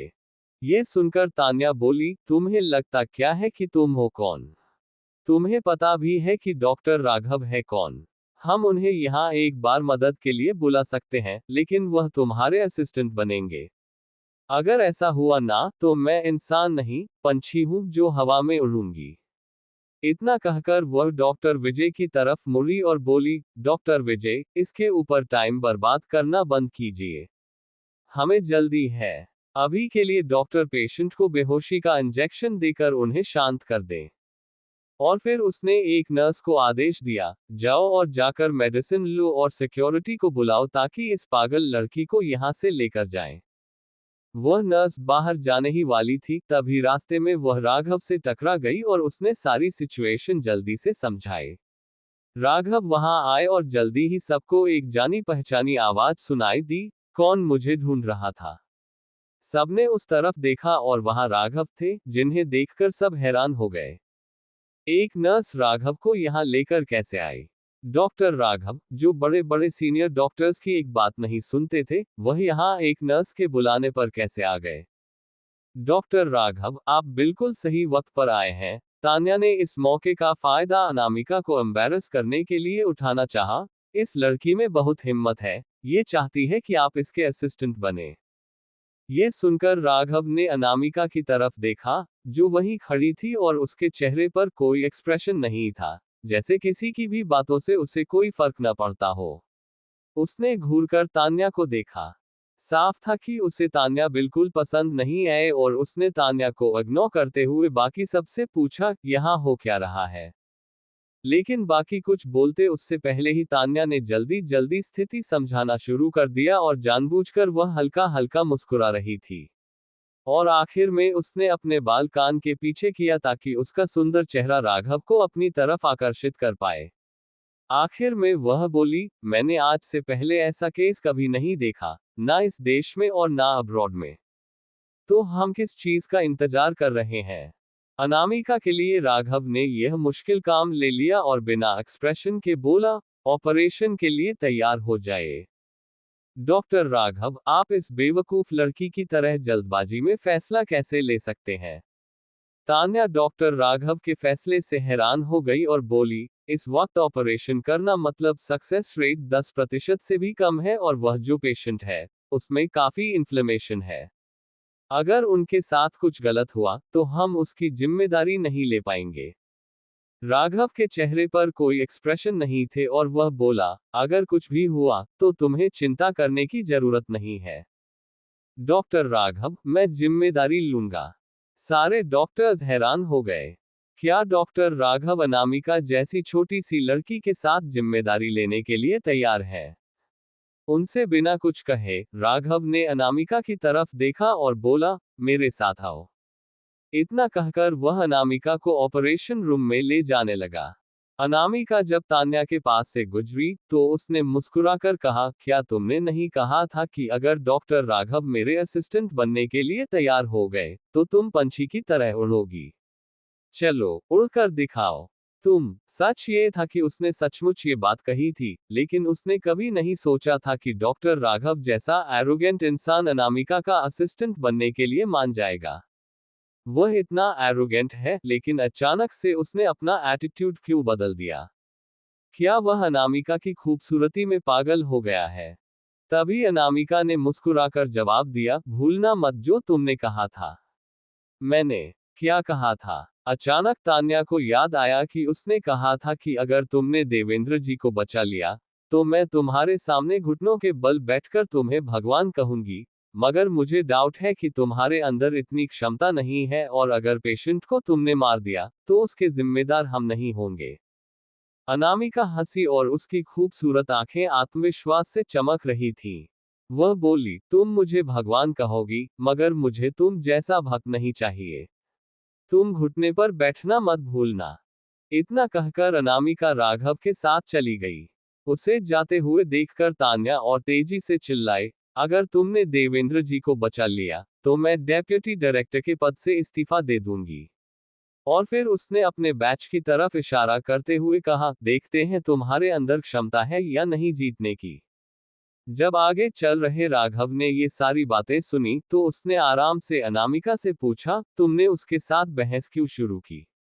वह काफी एरोगेंट है। ये बात बिल्कुल सही थी कि तान्या को ये बात पता लगने का समय आ गया था कि दुनिया में कोई उससे भी बेहतर है। देवेंद्र जी को दो नर्सेज ऑपरेशन रूम में ले गईं और वहां पर कुछ डॉक्टर्स ही वार्ड में बच गए। वे सारे लोग पागल हो गए हैं। देवेंद्र जी की स्थिति कितनी खराब है और उनका ऑपरेशन नहीं किया जा सकता। मुझे लगता है डॉक्टर राघव बहुत यंग है और उन्हें ये पता नहीं है कि ऑपरेशन फेल होने और देवेंद्र जी की मौत का क्या अंजाम होगा। ये सिर्फ प्रेस्टीज और करियर की बात नहीं है। अगर कुछ भी गलत हुआ तो उन सब की जिंदगी खतरे में पड़ जाएगी। डॉक्टर विजय, क्या हम सीरियसली इस सब को नहीं रोकने वाले हैं? हम किसी पेशेंट की जिंदगी खतरे में नहीं डाल सकते। हम कैसे देवेंद्र सिंघानिया जैसे हाई स्टेटस वाले इंसान की जिंदगी के साथ रिस्क ले सकते हैं? डॉक्टर विजय, आपको कुछ कहना होगा।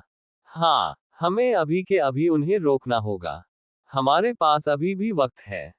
वही फीमेल डायरेक्टर, जिसमें थोड़ी सी उम्मीद थी, बोली, डॉक्टर राघव एक मेडिकल जीनियस है, उनके परिवार से आते हैं। भले ही वह अभी तक कोई इंटरनेशनल नाम नहीं बना पाए हैं, मगर फिर भी उनके आसपास होने की वजह से चमत्कार हो सकता है। एक मेल डॉक्टर को भी थोड़ी बहुत उम्मीद थी। वह भी बोले, डॉक्टर राघव को भी हम लोग जानते हैं कि उन्होंने अपने एमबीबीएस करियर के दौरान कितने सारे ऐसे केसेस हैंडल किए हैं। उनके आसपास होने पर चमत्कार हो सकता है। तुम लोग गलत सोच रहे हो। वह ऑपरेशन में सिर्फ एक छोटी सी लड़की के असिस्टेंट होंगे। वह लड़की सर्जरी करेगी। वह सिर्फ एक बच्ची है। मेडिकल फील्ड के बारे में वह कैसे कुछ जान सकती है? डॉक्टर भास्कर ने हल्के गुस्से में कहा, डॉक्टर विजय, कुछ कहिए। डॉक्टर भास्कर, आपको किस चीज की चिंता है? डॉक्टर राघव ने कहा, अगर कुछ भी गलत हुआ तो वह सारी जिम्मेदारी ले लेंगे। मगर जो पेशेंट है वह देवंश सिंघानिया के दादाजी हैं। अगर सर्जरी फेल हुई तो देवंश सिंघानिया हमें भी सजा देंगे। इसलिए क्योंकि हमने उन डॉक्टर्स को उनके दादाजी का ऑपरेशन करने से रोक नहीं किया, तो फिर हम ये कह देंगे कि डॉक्टर राघव ही जबरदस्ती ऑपरेशन करना चाहते थे और हम उन्हें रोक नहीं पाए। तान्या ने डिसाइड किया। आखिरकार डॉक्टर राघव ही थे जो उस यंग लड़की के साथ रिस्क लेने के लिए तैयार हुए थे। वह उस लड़की को देवेंद्र जी की असली पहचान के बारे में कोई आइडिया नहीं है। अगर उसे पता होता तो वह इतनी हिम्मत नहीं करती। वह कैसे हिम्मत कर सकती थी अपनी जान से खेलने की? डॉक्टर विजय ने फाइनली शांति तोड़ते हुए कहा, जाकर देखते हैं कि वह पेशेंट को कैसे हैंडल करती है। इतना कहकर डॉक्टर विजय वहां से जाने लगे तो बहुत सारे डॉक्टर उनके पीछे पीछे जाते हुए बोले, डॉक्टर विजय, आपसे खड़े होकर देखना नहीं होगा, हमें मिस्टर सिंघानिया के आने से पहले कुछ करना होगा। तान्या ने एक नर्स की तरफ देखा और कहा, ऑपरेशन रूम के अंदर जितने भी कैमरास हैं उन्हें ऑन कर दो, मैं हर चीज रिकॉर्ड करना चाहती हूँ और उसके अलावा उस लड़की को सबके सामने बेइज्जत होते हुए देखना काफी मजेदार होगा। जल्दी ही पूरे हॉस्पिटल में यह बात फैल गई कि एक बहुत ही भारी और मुश्किल सर्जरी एक हाई स्कूल की स्टूडेंट करने वाली है और बाकी सारे डॉक्टर्स देखने वाले हैं। लेकिन एक यंग लड़की, जिसने अभी तक कॉलेज में कदम भी नहीं रखा है, वह एक ऐसा केस कैसे हैंडल कर सकती है जिसे डॉक्टर विजय इतने सालों के एक्सपीरियंस के बाद भी नहीं कर पाए? यह एक मजाक ही था। वहीं अनामिका ने अपना सर्जिकल गाउन पहना और ऑपरेशन रूम में जाने के लिए तैयार हो गई। तभी तान्या ने उसके पास आते हुए कहा, बस तुम्हें बता देना चाहती हूँ कि उस पेशेंट की पिछली सर्जरी में पहले के टीएम डैमेज हो गई है और उनका हार्ट पर्टिकुलरली उनके सीरम पर टिका हुआ है। अगर तुम ऑपरेशन के दौरान केयरफुल नहीं रही तो तुम उनके हार्ट को कट कर दोगी और उन्हें मार दोगी। उसके बाद तुम्हारा खेल खत्म। मैं तुम्हारी तरह नहीं हूं, अनामिका ने बहुत ही कूलली जवाब दिया। उसकी खूबसूरत आंखें चमक रही थी, मैं इतनी छोटी छोटी बेवकूफियां नहीं करती।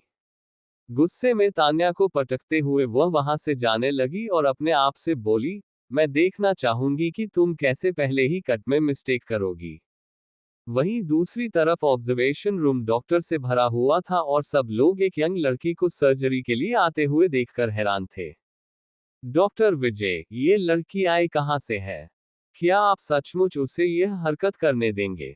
इसे देखकर लगता है कि वह अभी तक कॉलेज में भी नहीं होगी और जो पेशेंट है वह मिस्टर सिंघानिया के दादाजी हैं। अगर उन्हें कुछ भी हो गया तो हम सब मारे जाएंगे। उसे स्पॉटलाइट में आना बहुत पसंद है और डॉक्टर राघव भी उसकी खूबसूरती के जाल में फंसकर उसकी मदद कर रहे हैं, तो हमें क्यों परेशान होना है। तान्या वहां खड़ी होकर अपने हाथ बांधे हुए बड़े से ग्लास विंडो के जरिए अनामिका को सार्कास्टिक स्माइल के साथ देख रही थी। अनामिका ने अपना सर्जिकल मास्क पहना और उसकी खूबसूरत और ब्राइट आंखें कॉन्फिडेंस से भरी हुई थी। वह बोली, adjust body position, start dynasty, disinfect the skin, pass me the scalpel. Anamika ने एक बहुत ही प्रोफेशनल ऑर्डर में राघव को ऑर्डर देना शुरू किया। ऑब्जर्वेशन रूम में खड़े सारे डॉक्टर्स हैरान हो गए। क्या इससे पता भी है वह क्या कर रही है? वह बिल्कुल सही स्टेप्स फॉलो कर रही है, क्या वह सचमुच देवेंद्र जी को बचा सकती है? तान्या ने मजाक उड़ाते हुए कहा, शायद इसने ये सब टीवी सीरियल्स और मूवीज से देखा होगा, अपनी उम्मीदों को ज्यादा मत बढ़ाए। अगर उसके सामने खड़ी ये लड़की सच में जिंदगी बचा सकती, तो इतने सारे डॉक्टर्स की पढ़ाई की जरूरत ही क्या है। वहीं जब बाहर खड़े सारे डॉक्टर्स ने अनामिका को लेफ्ट हैंड से स्कैल्पल पकड़ते हुए देखा, तो वह और भी हैरान हो गए।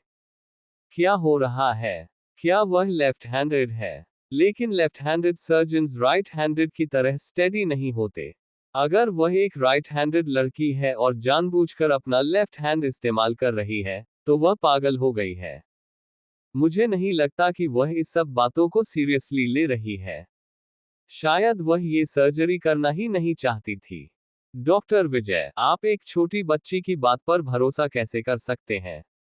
हम खत्म होने वाले हैं। वहां खड़े किसी भी डॉक्टर में इतनी हिम्मत नहीं थी कि वह इतनी बड़ी सर्जरी के लिए अपने लेफ्ट हैंड का इस्तेमाल करे। वहीं राघव भी अनामिका को उसका लेफ्ट हैंड इस्तेमाल करते देखकर हैरान था। उसे याद था कि अनामिका राइट हैंडेड है। क्या उसके राइट हैंड में चोट लगी है? और इसके अलावा, यह कोई normal heart valve replacement surgery नहीं थी। देवेंद्र जी के हार्ट का स्ट्रक्चर थोड़ा अलग था।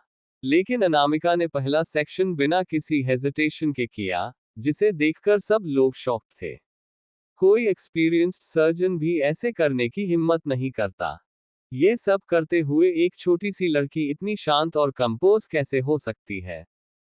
मुझे अपनी आंखों पर भरोसा नहीं हो रहा है। उसका पहला कट बिल्कुल एग्जैक्ट जगह पर था। वह फास्ट, स्टेडी और रूथलेस है। यहां तक कि तान्या भी हैरान थी और वह बोली, ऐसा कैसे पॉसिबल हो सकता है? अनामिका ऐसा कैसे कर सकती है? अनामिका ने देवेंद्र जी का हार्ट देखा, जो काफी धीमी गति से धड़क रहा था, और वे सिर्फ स्टर्नम से जुड़े हुए थे। राघव ने सिचुएशन की गंभीरता को देखते हुए सोचा कि शायद अनामिका को आगे क्या करना है, यह नहीं पता होगा। लेकिन अनामिका पूरे वक्त बिल्कुल शांत थी और हर एक डिटेल को परफेक्टली इस्तेमाल कर रही थी। वीडियो को जूम करो। डॉक्टर शॉक्ड थे, लेकिन क्यूरियस भी थे कि अनामिका अगला स्टेप कैसे लेती है। इस वक्त अनामिका इस सर्जरी के सबसे चैलेंजिंग पार्ट पर थी। देवेंद्र जी की कंडीशन के हिसाब से एक्सपीरियंस्ड सर्जन्स को भी यह करने में काफी घंटे लग जाते। मगर उलट, अनामिका के लिए यह आधा घंटा ही था। वह इतनी फोकस थी कि कोई भी चीज उसका ध्यान नहीं भटका सकती थी। सब लोगों ने अपनी सांसें रोकी हुई थी। ये सबसे क्रिटिकल वक्त था, एक भी गलती और पेशेंट की जान जा सकती थी। अचानक से कुछ लोगों का ग्रुप वहां आया, और जो आदमी उस ग्रुप के सामने चल रहा था, वह तकरीबन 20-22 साल का था, लेकिन उसका ऑरा बहुत ही पावरफुल था। उसकी sharp eyebrows, high nose, delicate features और उसके एक्सप्रेशनलेस चेहरे से वह हैंडसम होने के साथ साथ खतरनाक भी दिख रहा था। जैसे ही वह लोग अंदर आए, सब लोग साइड हटने लगे और उसकी प्रेजेंस में रिस्पेक्ट और अथॉरिटी दोनों झलक रही थी। मिस्टर सिंघानिया, आप आ गए। उस लड़के के पीछे बहुत सारे टॉप कार्डियक स्पेशलिस्ट्स थे। सब समझ गए कि सिर्फ देवांश सिंघानिया ही इतने कम टाइम में इतने बड़े बड़े डॉक्टर्स को एक साथ इकट्ठा कर सकता है। देवेंद्र जी की कंडीशन बहुत बुरी हो गई है। हम उनके हार्ट रेट को कंट्रोल नहीं कर पा रहे थे, और साइंस बता रहे थे कि उनका हार्ट फेलियर होने वाला है। डॉक्टर विजय आगे आए और उन्होंने काफी रिस्पेक्टफुली कहा, आज के एग्जामिनेशन से पता चला है कि देवेंद्र जी के प्रोस्पेक्टिव अवेलेबल इन्फेक्शन इंक्रीज हो गए हैं और पैरेलल में लीकेज हो रहा है। वह लड़की कौन है? देवांश की नजर अनामिका पर गई और उसकी आंखें ठंडी और शार्प थी। उसने एक मेडिकल मास्क पहना हुआ था और जिसमें से उसकी सिर्फ ब्राइट आंखें दिखाई दे रही थी, लेकिन कोई भी उसे देखकर बता सकता था कि वह मुश्किल से 18 या 19 साल की लड़की होगी। वाह, डॉक्टर विजय का दिल बहुत तेजी से धड़क रहा था। अगर उन्होंने इस वक्त कुछ बोला तो वह कल का सूरज नहीं देख पाएंगे। लेकिन देवांश के असिस्टेंट ऋषि खुद को रोक नहीं पाया और गुस्से में बोला, आप लोगों को हिम्मत कैसे हुई हॉस्पिटल में इतने यंग डॉक्टर को हायर करने की? क्या उसने अभी भी अपना MBBS भी कंप्लीट किया है? मैंने रास्ते में सुना था कि कोई हाई स्कूल स्टूडेंट बड़ी सर्जरी करना चाहती थी, क्या ये वही लड़की है? क्या सिटी हॉस्पिटल पूरी तरह से बर्बाद हो चुका है कि उसमें हिम्मत आ गई कि वह जाकर देवेंद्र सिंघानिया का ऑपरेशन कर रही है? चाहे उसके पास क्वालिफिकेशन और एक्सपीरियंस हो या ना हो, मुझे लगता है यहाँ खड़े हर एक डॉक्टर और हर एक इंसान का दिमाग खराब हो गया है। असिस्टेंट ऋषि, ऐसी बात नहीं है। डॉक्टर विजय इतने डरे हुए थे कि उनके पैर कांप रहे थे और एक्सप्लेन करने में उनके मुंह से एक शब्द भी नहीं निकल पा रहा था। ऑब्जर्वेशन रूम में खड़ा हर एक डॉक्टर पैनिक कर रहा था और उन्हें नहीं पता था कि आगे क्या करना है। भले ही तान्या बहुत ज्यादा डरी हुई थी, फिर भी उसने अपनी हिम्मत इकट्ठा की और बोली, ये डॉक्टर राघव का डिसीजन था। अगर कुछ भी गलत हुआ तो उन्होंने कहा है कि सब उनकी रिस्पॉन्सिबिलिटी होगी। रिस्पॉन्सिबिलिटी कैसे लेने वाले हो तुम सब अपनी जान देकर? ऋषि की बातें सुनते ही तान्या का चेहरा पीला पड़ गया और उसके मुंह से एक भी शब्द नहीं निकला। सर, हम हमारे स्पेशलिस्ट हार्ट सर्जन को अभी बिग बॉस के पास भेजते हैं और मैं अभी अंदर जाकर उस नकली सर्जन और उसके असिस्टेंट को हैंडल कर लेता हूं और यहां से कोई भी बचकर नहीं जाएगा, ऋषि ने कोल्डली सबको देखते हुए कहा। उन्हें समझना होगा कि सिंघानिया परिवार से पंगा लेने का अंजाम क्या होता है। उनकी हिम्मत कैसे हुई एक 19 साल की लड़की को उनके बिग बॉस का ऑपरेशन करने देने की? क्या इनका दिमाग खराब हो गया था? ठीक उसी वक्त देवांश के पीछे खड़े स्पेशलिस्ट ने हैरानी से कहा, उसने असल में सारे आर्टरीज को सेपरेट कर दिया है। उसने एक भी ब्लड वेसल को हिट नहीं किया है और हार्ट टिश्यू अभी भी इंटैक्ट है। और वह अपने लेफ्ट हैंड का इस्तेमाल करके ऑपरेशन कर रही है। वह ऐसा कैसे कर सकती है? और वह इतने कॉम्प्लेक्स सिचुएशंस को इतनी क्विकली कैसे हैंडल कर रही है? वह सर्जरी काफी डिफिकल्ट थी, लेकिन अनामिका को देखकर ऐसा लग रहा था जैसे वह पार्क में वॉक करने आए हो। ऑपरेशन को हैंडल करने के बाद उसने अपनी ब्राइट और ब्यूटीफुल आंखें उठाकर ऊपर देखा। उसका रिफाइंड ऑरा एक नजर देखने के बाद ही भूल पाना मुश्किल था। डॉक्टर विजय, वह कौन है? वह एक हार्ट स्पेशलिस्ट है जिसे देवांश लेकर आए हैं। वह आ गए हैं और उन्होंने थोड़ी टूटी फूटी हिंदी में पूछा, क्या यह इस हॉस्पिटल की नई डॉक्टर है? क्या मुझे उससे बात करने का मौका मिल सकता है? हम लेट आए हैं और हमने नहीं देखा कि उसने चेस्ट को कैसे ओपन किया। लेकिन इतने अच्छे से ऑपरेशन कंप्लीट करने का मतलब है कि उसकी मेडिकल स्किल्स मुझसे भी ज्यादा सुपेरियर होगी। मेरे पास भी कुछ सवाल हैं जो मुझे उससे पूछने हैं। न सिर्फ ऋषि हैरान था, बल्कि रूम में खड़ा हर एक इंसान चकित था। उस 19-20 साल की लड़की की ऑपरेशन तकनीक की तारीफ इतने बड़े बड़े हार्ट सर्जन्स कर रहे थे, इसका मतलब वह अद्वितीय थी। जो अनामिका कर रही थी, वह अचीवमेंट्स एक्सपेक्टेशन के बाहर थे। एक्सपीरियंस्ड स्पेशलिस्ट डॉक्टर्स भी ऐसा कुछ नहीं कर सकते थे। मुझे पक्का लगता है कि यह कोई 40 या 50 साल का एक्सपीरियंस्ड और प्रोफेशनल डॉक्टर है जिसने खुद को एक यंग लड़की के गेटअप में छुपाया हुआ है। वह ऐसा कुछ कैसे अचीव कर सकती है? लेकिन देवांश का चेहरा अभी भी इमोशंस लेस था और उसकी भौहें आपस में सिकुड़ी हुई थी। जब तान्या से और सहन नहीं हुआ तो वह फिर से बोली, भले ही उसने हार्ट स्पेशल और हार्ट टिश्यूज को डैमेज नहीं किया है, लेकिन देवेंद्र जी पहले भी किसी सर्जरी से गुजर चुके हैं। इसलिए एक आर्टिफिशियल हार्ट वाल्व को होल्ड करना काफी मुश्किल होगा। यही सबसे बड़ा कारण था जिसकी वजह से कोई भी डॉक्टर ऑपरेशन करने से हिचकिचा रहे थे। तान्या। डॉक्टर विजय ने दांत पीसते हुए गहरी आवाज में कहा। लेकिन उनकी बात को नजरअंदाज करते हुए तान्या आगे बोली, मैं बस सबको ये बता देना चाहती हूँ कि मिस्टर सिंघानिया के कई इंटरैक्टिव इन्फेक्शंस हैं और एडीमा की टिश्यूज भी क्रिटिकल हैं। इसलिए सर्जरी काफी डिफिकल्ट है, भले ही वह स्टिचिंग बिना किसी गलती के कर ले, लेकिन मिस्टर सिंघानिया के हार्ट को फिर से फंक्शन करना और रिकवर करना काफी मुश्किल होगा, और उन्हें काफी कॉम्प्लिकेशंस भी आएंगे। तान्या के आर्ग्यूमेंटेटिव नेचर के बारे में डॉक्टर विजय जानते थे, इसलिए वह जल्दी से देवांश से बोले, सर, वह यंग फीमेल डॉक्टर काफी स्किल्ड है, मुझे भरोसा है कि वह सिचुएशन हैंडल कर लेगी। और उसके अलावा डॉक्टर राघव उसे असिस्ट कर रहे हैं। डॉक्टर राघव भी डॉक्टर फैमिली से आते हैं और उनकी इंटेलिजेंस काफी हाई है। उनके ग्रैंडफादर विश्वनाथ मलिक हैं, वह डॉक्टर जिनका देश और दुनिया में बहुत नाम है। विश्वनाथ मलिक। देवांश फाइनली समझ गया कि जो मेल असिस्टेंट अंदर दिखाई दे रहा है, वह विश्वनाथ मलिक का इकलौता पोता राघव है। विश्वनाथ जी को भी देवांश ने बाकी सारे डॉक्टर्स के साथ इनवाइट किया था, मगर ट्रैफिक जाम की वजह से वह टाइम पर पहुंच नहीं पाए। देवांश के इमोशनल चेहरे को देखते हुए डॉक्टर विजय बेचैन होने लगे, क्योंकि उन्हें समझ नहीं आ रहा था कि वह क्या सोच रहा है। जल्द ही अनामिका ने अपनी एक्स्ट्रॉर्डिनरी मेडिकल स्किल्स की मदद से सारे डॉक्टर्स को हैरान कर दिया, और सर्जरी खत्म हो गई। देवेंद्र जी सच में जिंदा थे और पूरी तरह सुरक्षित थे। अनु, क्या तुम सच में इंसान हो भी या नहीं? बाहर खड़े लोगों को छोड़कर अंदर खड़ा राघव भी बहुत शॉक्ड था।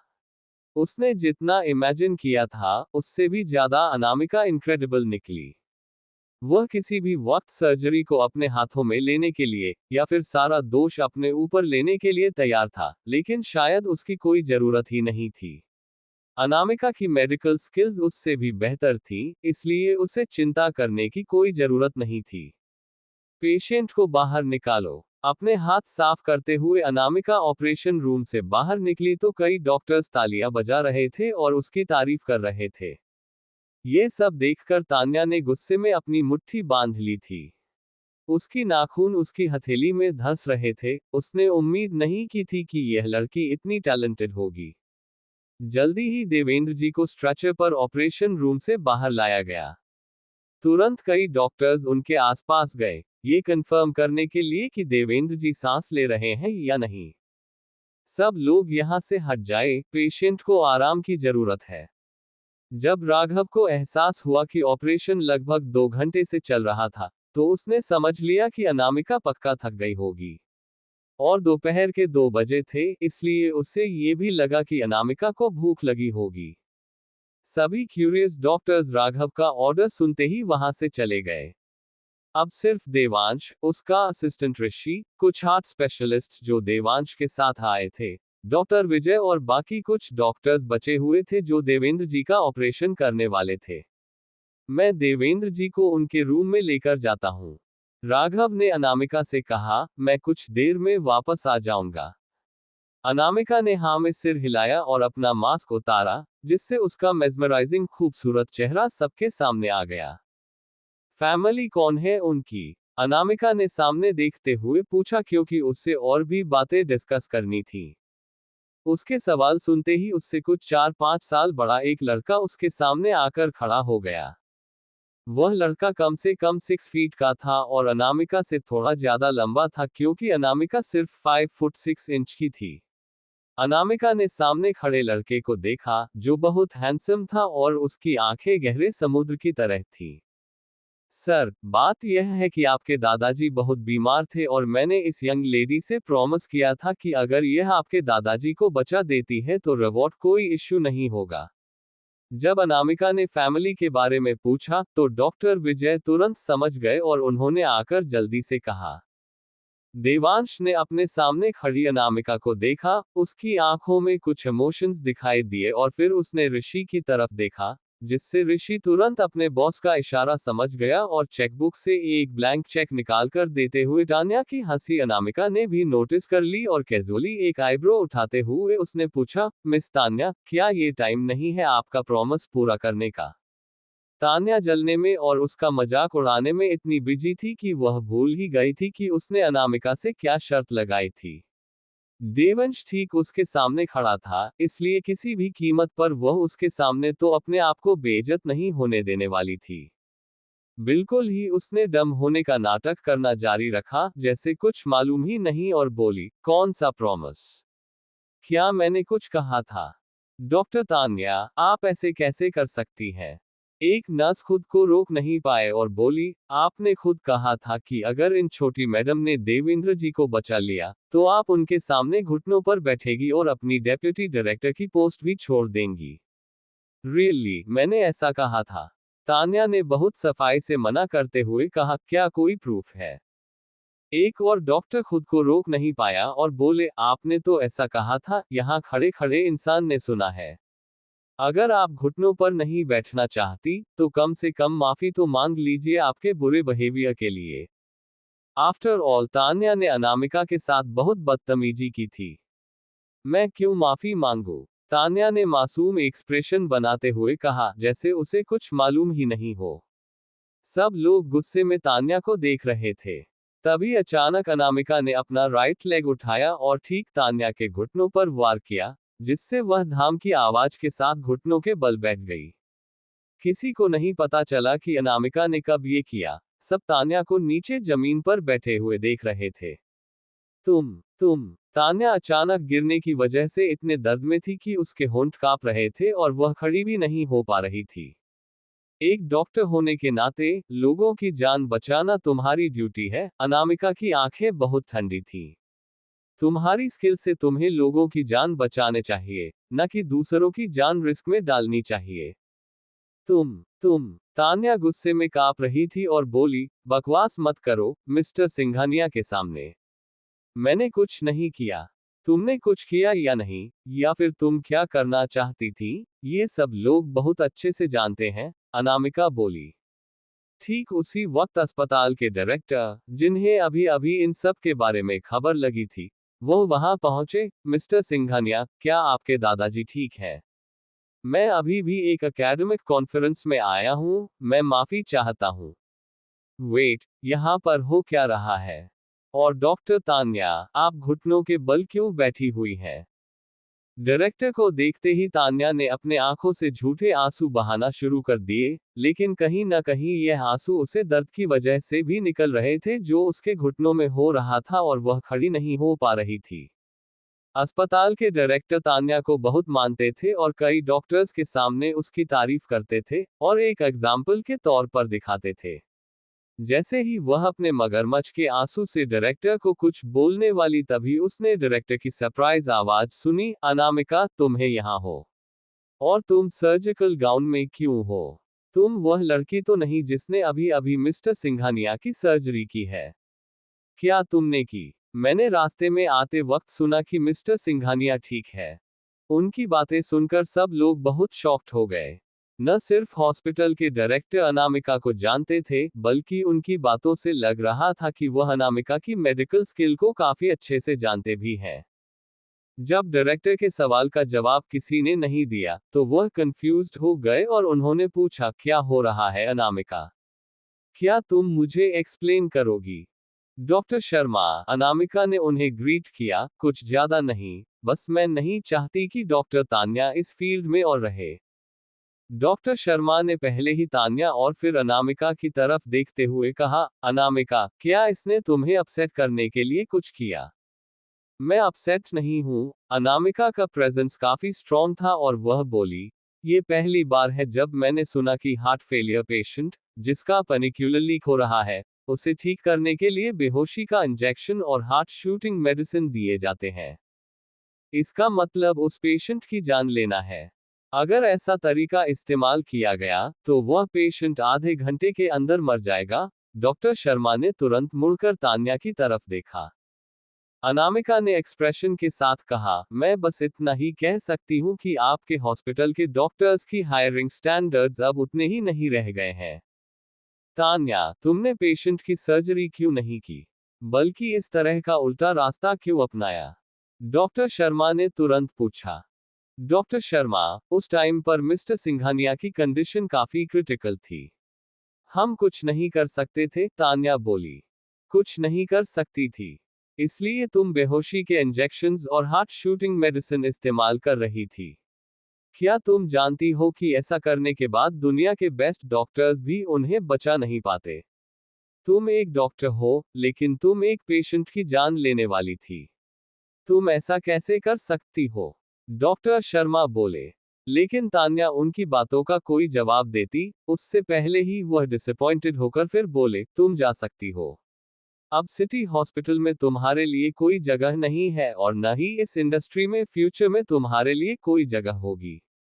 एक इंसान जिसे पेशेंट की जिंदगी की कोई फिक्र नहीं है, बस अपने करियर और जान को बचाना है, वह एक डॉक्टर होने के लायक ही नहीं है। Doctor Sharma national medical association के प्रेसिडेंट थे और उनके एक बार कह देने के बाद कभी भी तान्या इस फील्ड में काम नहीं कर पाएगी, उसे ब्लैकलिस्टेड कर दिया जाएगा। डॉक्टर प्लीज मुझे दूसरा मौका दे दीजिए, तान्या रोते हुए बोली। तान्या जानती थी कि डॉक्टर शर्मा उसे देवंश के गुस्से से और आगे खड़ी होने वाली मुसीबत से बचने के लिए भगा रहे हैं, लेकिन वह यहां से जाना नहीं चाहती थी। उसकी सैलरी काफी ज्यादा थी और कलीग्स भी उससे काफी अच्छे से बिहेव करते थे। उसका फ्यूचर भी काफी हाई था। अब सब कुछ अनामिका की वजह से खत्म होने वाला था। अभी के अभी इसे लेकर जाओ, डॉक्टर शर्मा ने सिक्योरिटी से कहा और फिर देवंश से माफी मांगते हुए कहा, आई एम ट्रूली सॉरी। मेरे होते हुए ऐसी चीज नहीं होनी चाहिए थी, लेकिन ऐसा हुआ, इसलिए मैं बहुत शर्मिंदा हूं। किस्मत से अनामिका टाइम पर यहां आ गई और बड़ी गलती होने से उसने रोक दिया। तुम्हारा सरनेम क्या है? देवंश ने ध्यान से अनामिका की तरफ देखते हुए पूछा। अनामिका कपूर, अनामिका ने कॉन्फिडेंस के साथ जवाब दिया। कपूर, ये वह सरनेम था जो उसकी दादी माँ अपनी शादी से पहले इस्तेमाल करती थी। और उन्होंने बचपन में ही अनामिका को अपना सरनेम दे दिया था, इसलिए अनामिका कभी भी मेहता सरनेम नहीं इस्तेमाल करती थी। मुझे अपना नंबर दो, देवंश ने अपना फोन आगे करते हुए कहा। अनामिका उसकी बातों का मतलब समझ गई। अब जब उसने ब्लैंक चेक लिया है, तो आगे देवेंद्र सिंघानिया के साथ जो कुछ भी होगा, उसके लिए वह रिस्पॉन्सिबल होगी। उसका कॉन्टैक्ट नंबर लेना फ्यूचर कॉन्वर्सेशन के लिए आसान होगा।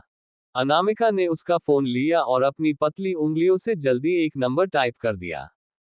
फिर अपनी चमकती हुई आंखों और ग्लोइंग फेस के साथ उसे देखा और उसका फोन उसे वापस देते हुए बोली, आपके दादाजी की कई सारी चेस्ट सर्जरी हुई है, इसलिए शुरू में उन्हें शायद थोड़ी दर्द भी होगी और हीलिंग प्रोसेस थोड़ा टफ भी होगा। ज्यादा सेलेक्टिव दवाइयों की वजह से उनके पैर भी थोड़े फूल सकते हैं और दर्द कर सकते हैं। ये सब हीलिंग प्रोसेस का हिस्सा है। वह नहीं चाहती थी कि कोई कुछ भी होने के बाद उसे ब्लेम करे। देवंश ने इंटेंशनली अपने सामने खड़ी लड़की का चेहरा देखा और सख्त आवाज में पूछा, और हम उनका दर्द कैसे कम करेंगे? अनामिका ने उसके पीछे खड़े 7-8 कार्डियोलॉजिस्ट्स को देखा और बोली, ये बहुत छोटे मोटे इश्यू है, ये लोग हैंडल कर लेंगे। डॉक्टर शर्मा, अगर कुछ और काम नहीं है तो मैं यहां से जाना चाहूंगी। ओके, डॉक्टर शर्मा बोले। डॉक्टर ने सर्जिकल गाउन चेंज करने के बाद अनामिका ने कैप पहनी और अपना छोटा सा बैकपैक लेकर वहां से जाने के लिए तैयार हो गई। अनामिका, राघव ने उससे लंबे से हॉस्पिटल की कॉरिडोर में रोकते हुए कहा, क्या तुम्हारा राइट हैंड ठीक है? मैं कब से इस सवाल पूछने का इंतजार कर रहा था। तुम्हारे राइट हैंड को हुआ क्या है? और आज तुम क्यों अपने लेफ्ट हाथ से ऑपरेशन कर रही थी? अगर राइट हैंड को कुछ हुआ नहीं होता, तो वह लेफ्ट हाथ से ऑपरेशन क्यों करती? मैं ठीक हूं, अनामिका ने अपने हल्का दर्द कर रहे हाथ को हिलाते हुए और बिना किसी एक्सप्रेशन के बोली, बस मैंने कल किसी को पंच कर दिया था बहुत हार्ड, जिसकी वजह से अभी थोड़ा दर्द है। राघव ने उसे कॉम्प्लिकेटेड एक्सप्रेशन के साथ देखा और बोला, तो तुम एक फाइटर भी हो? किस तरह की लड़की है ये? वह आसानी से कितनी भी मुश्किल और रेयर दवाएं लेकर आ जाती है, सर्जरी करती है और लोगों को पंच भी करती है।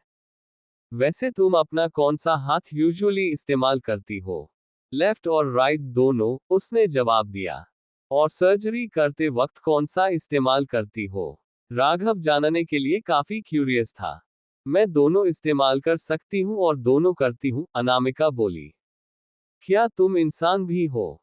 राघव काफी शॉक्ड था। ठीक उसी वक्त एक 70-75 साल का इंसान वहां दौड़ते हुए चिल्लाते हुए आया, साइड हटो, साइड हो जाओ। अनामिका की आंखें ब्राइट और क्लियर थीं और सामने वाले इंसान को देखकर वह थोड़ी हैरान हो गई। विश्वनाथ दादाजी, आप?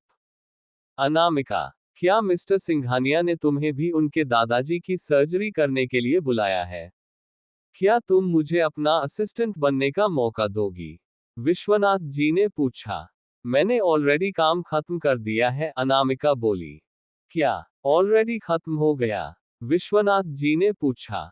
उन्होंने रास्ते में आते वक्त काफी ट्रैफिक जम मिला था और वह भागते दौड़ते यहाँ पहुंचे, तो सर्जरी ऑलरेडी खत्म हो गई थी। क्या तुमने अकेले किया? विश्वनाथ जी ने हंसते हुए पूछा। मैं और ये। अनामिका ने अपने हाथों का इशारा किया और उसके बगल में खड़े लड़के को देखकर हैरानी से बोले, तुम यहाँ क्या कर रहे हो? दादू, राघव ने हेल्पलेसली जवाब दिया, मैं यहाँ काम करता हूँ। उसके दादू को ये भी भूल गए थे कि वह कहाँ काम करता है। लेकिन हमेशा एरोगेंट रहने वाले उसके दादाजी, वह इस छोटी सी लड़की के सामने काफी पोलाइटली बिहेव कर रहे थे और उसकी चापलूसी भी कर रहे थे। राघव शॉक्ड था। कौन है अनामिका?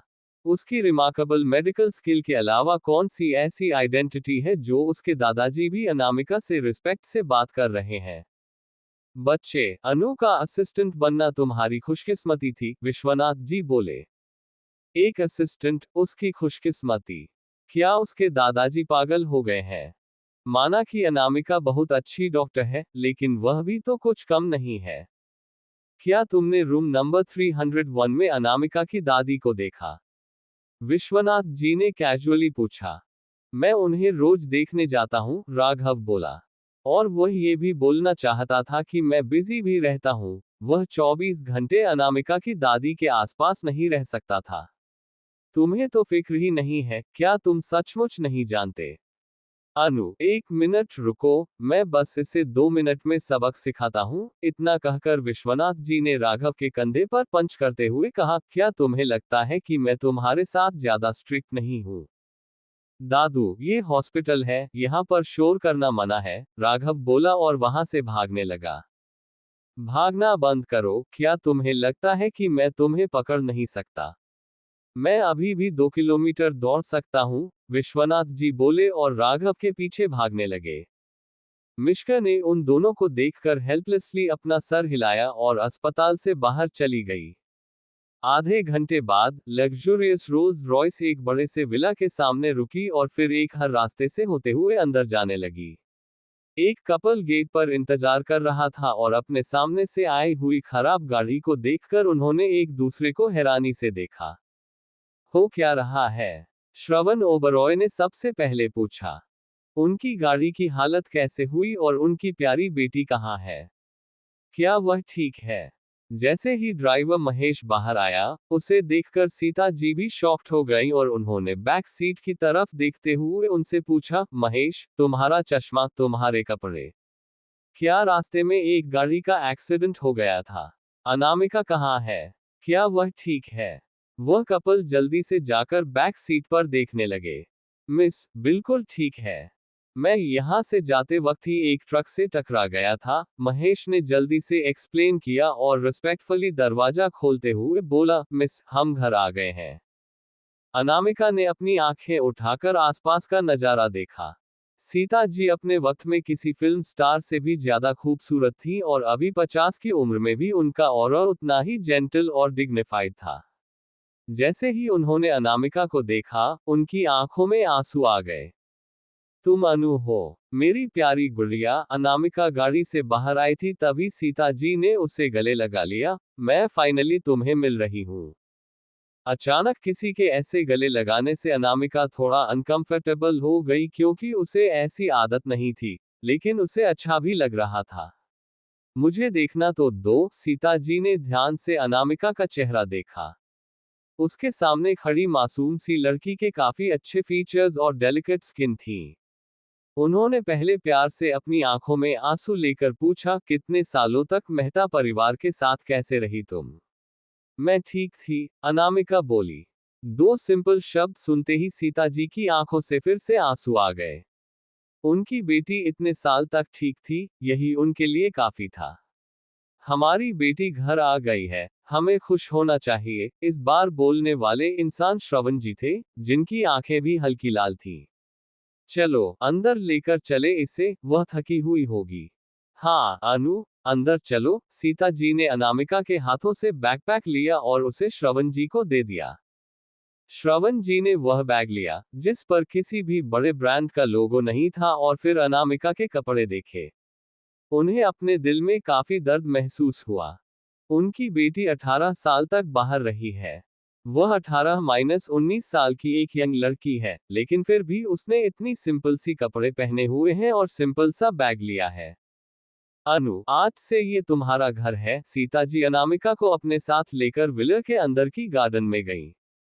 वहां बहुत सारे सुंदर सुंदर फूल और प्लांट्स थे, जैसे स्लीपिंग फायर लोटस और जूलियट रोजेस, जो काफी महंगे माने जाते थे। वो हर जगह दिखाई दे रहे थे। 30 सर्वेंट्स गार्डन के बीच खड़े थे, जिनमें हाउसकीपर्स, ड्राइवर, गार्डनर, मेड और बॉडीगार्ड थे।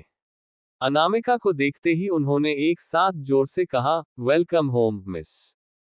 अनामिका सीता जी के साथ ब्यूटीफुल फेरी तले जैसे गार्डन से होते हुए बड़े से विला के हॉल में पहुंची, जहां हर तरफ महंगी पेंटिंग्स और एंटीक्स देखे जा सकते थे।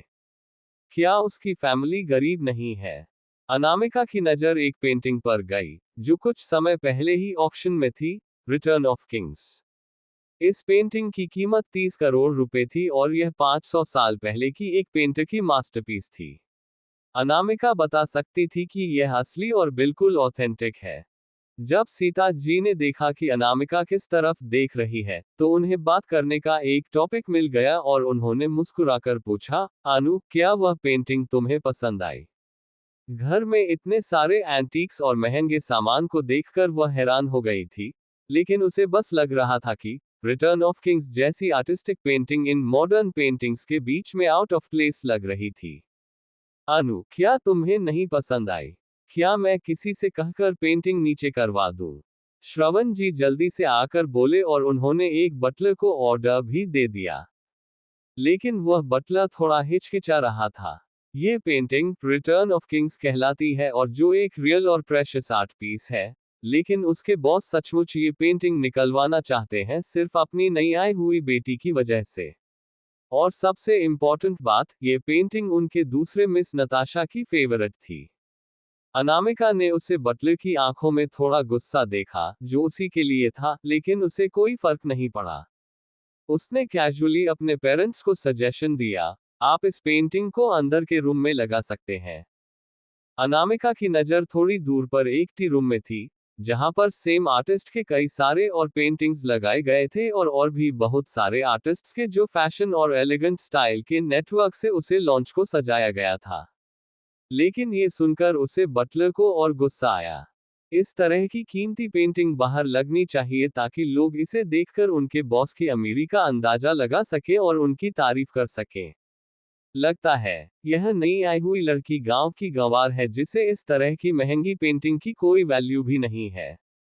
मुझे लगता है ये काफी अच्छा आइडिया है, उस पेंटिंग को इस रूम में लगाना चाहिए। सीता जी ने सबसे पहले अपनी बेटी का सपोर्ट करते हुए कहा, मेरी बेटी का टेस्ट बहुत अच्छा है।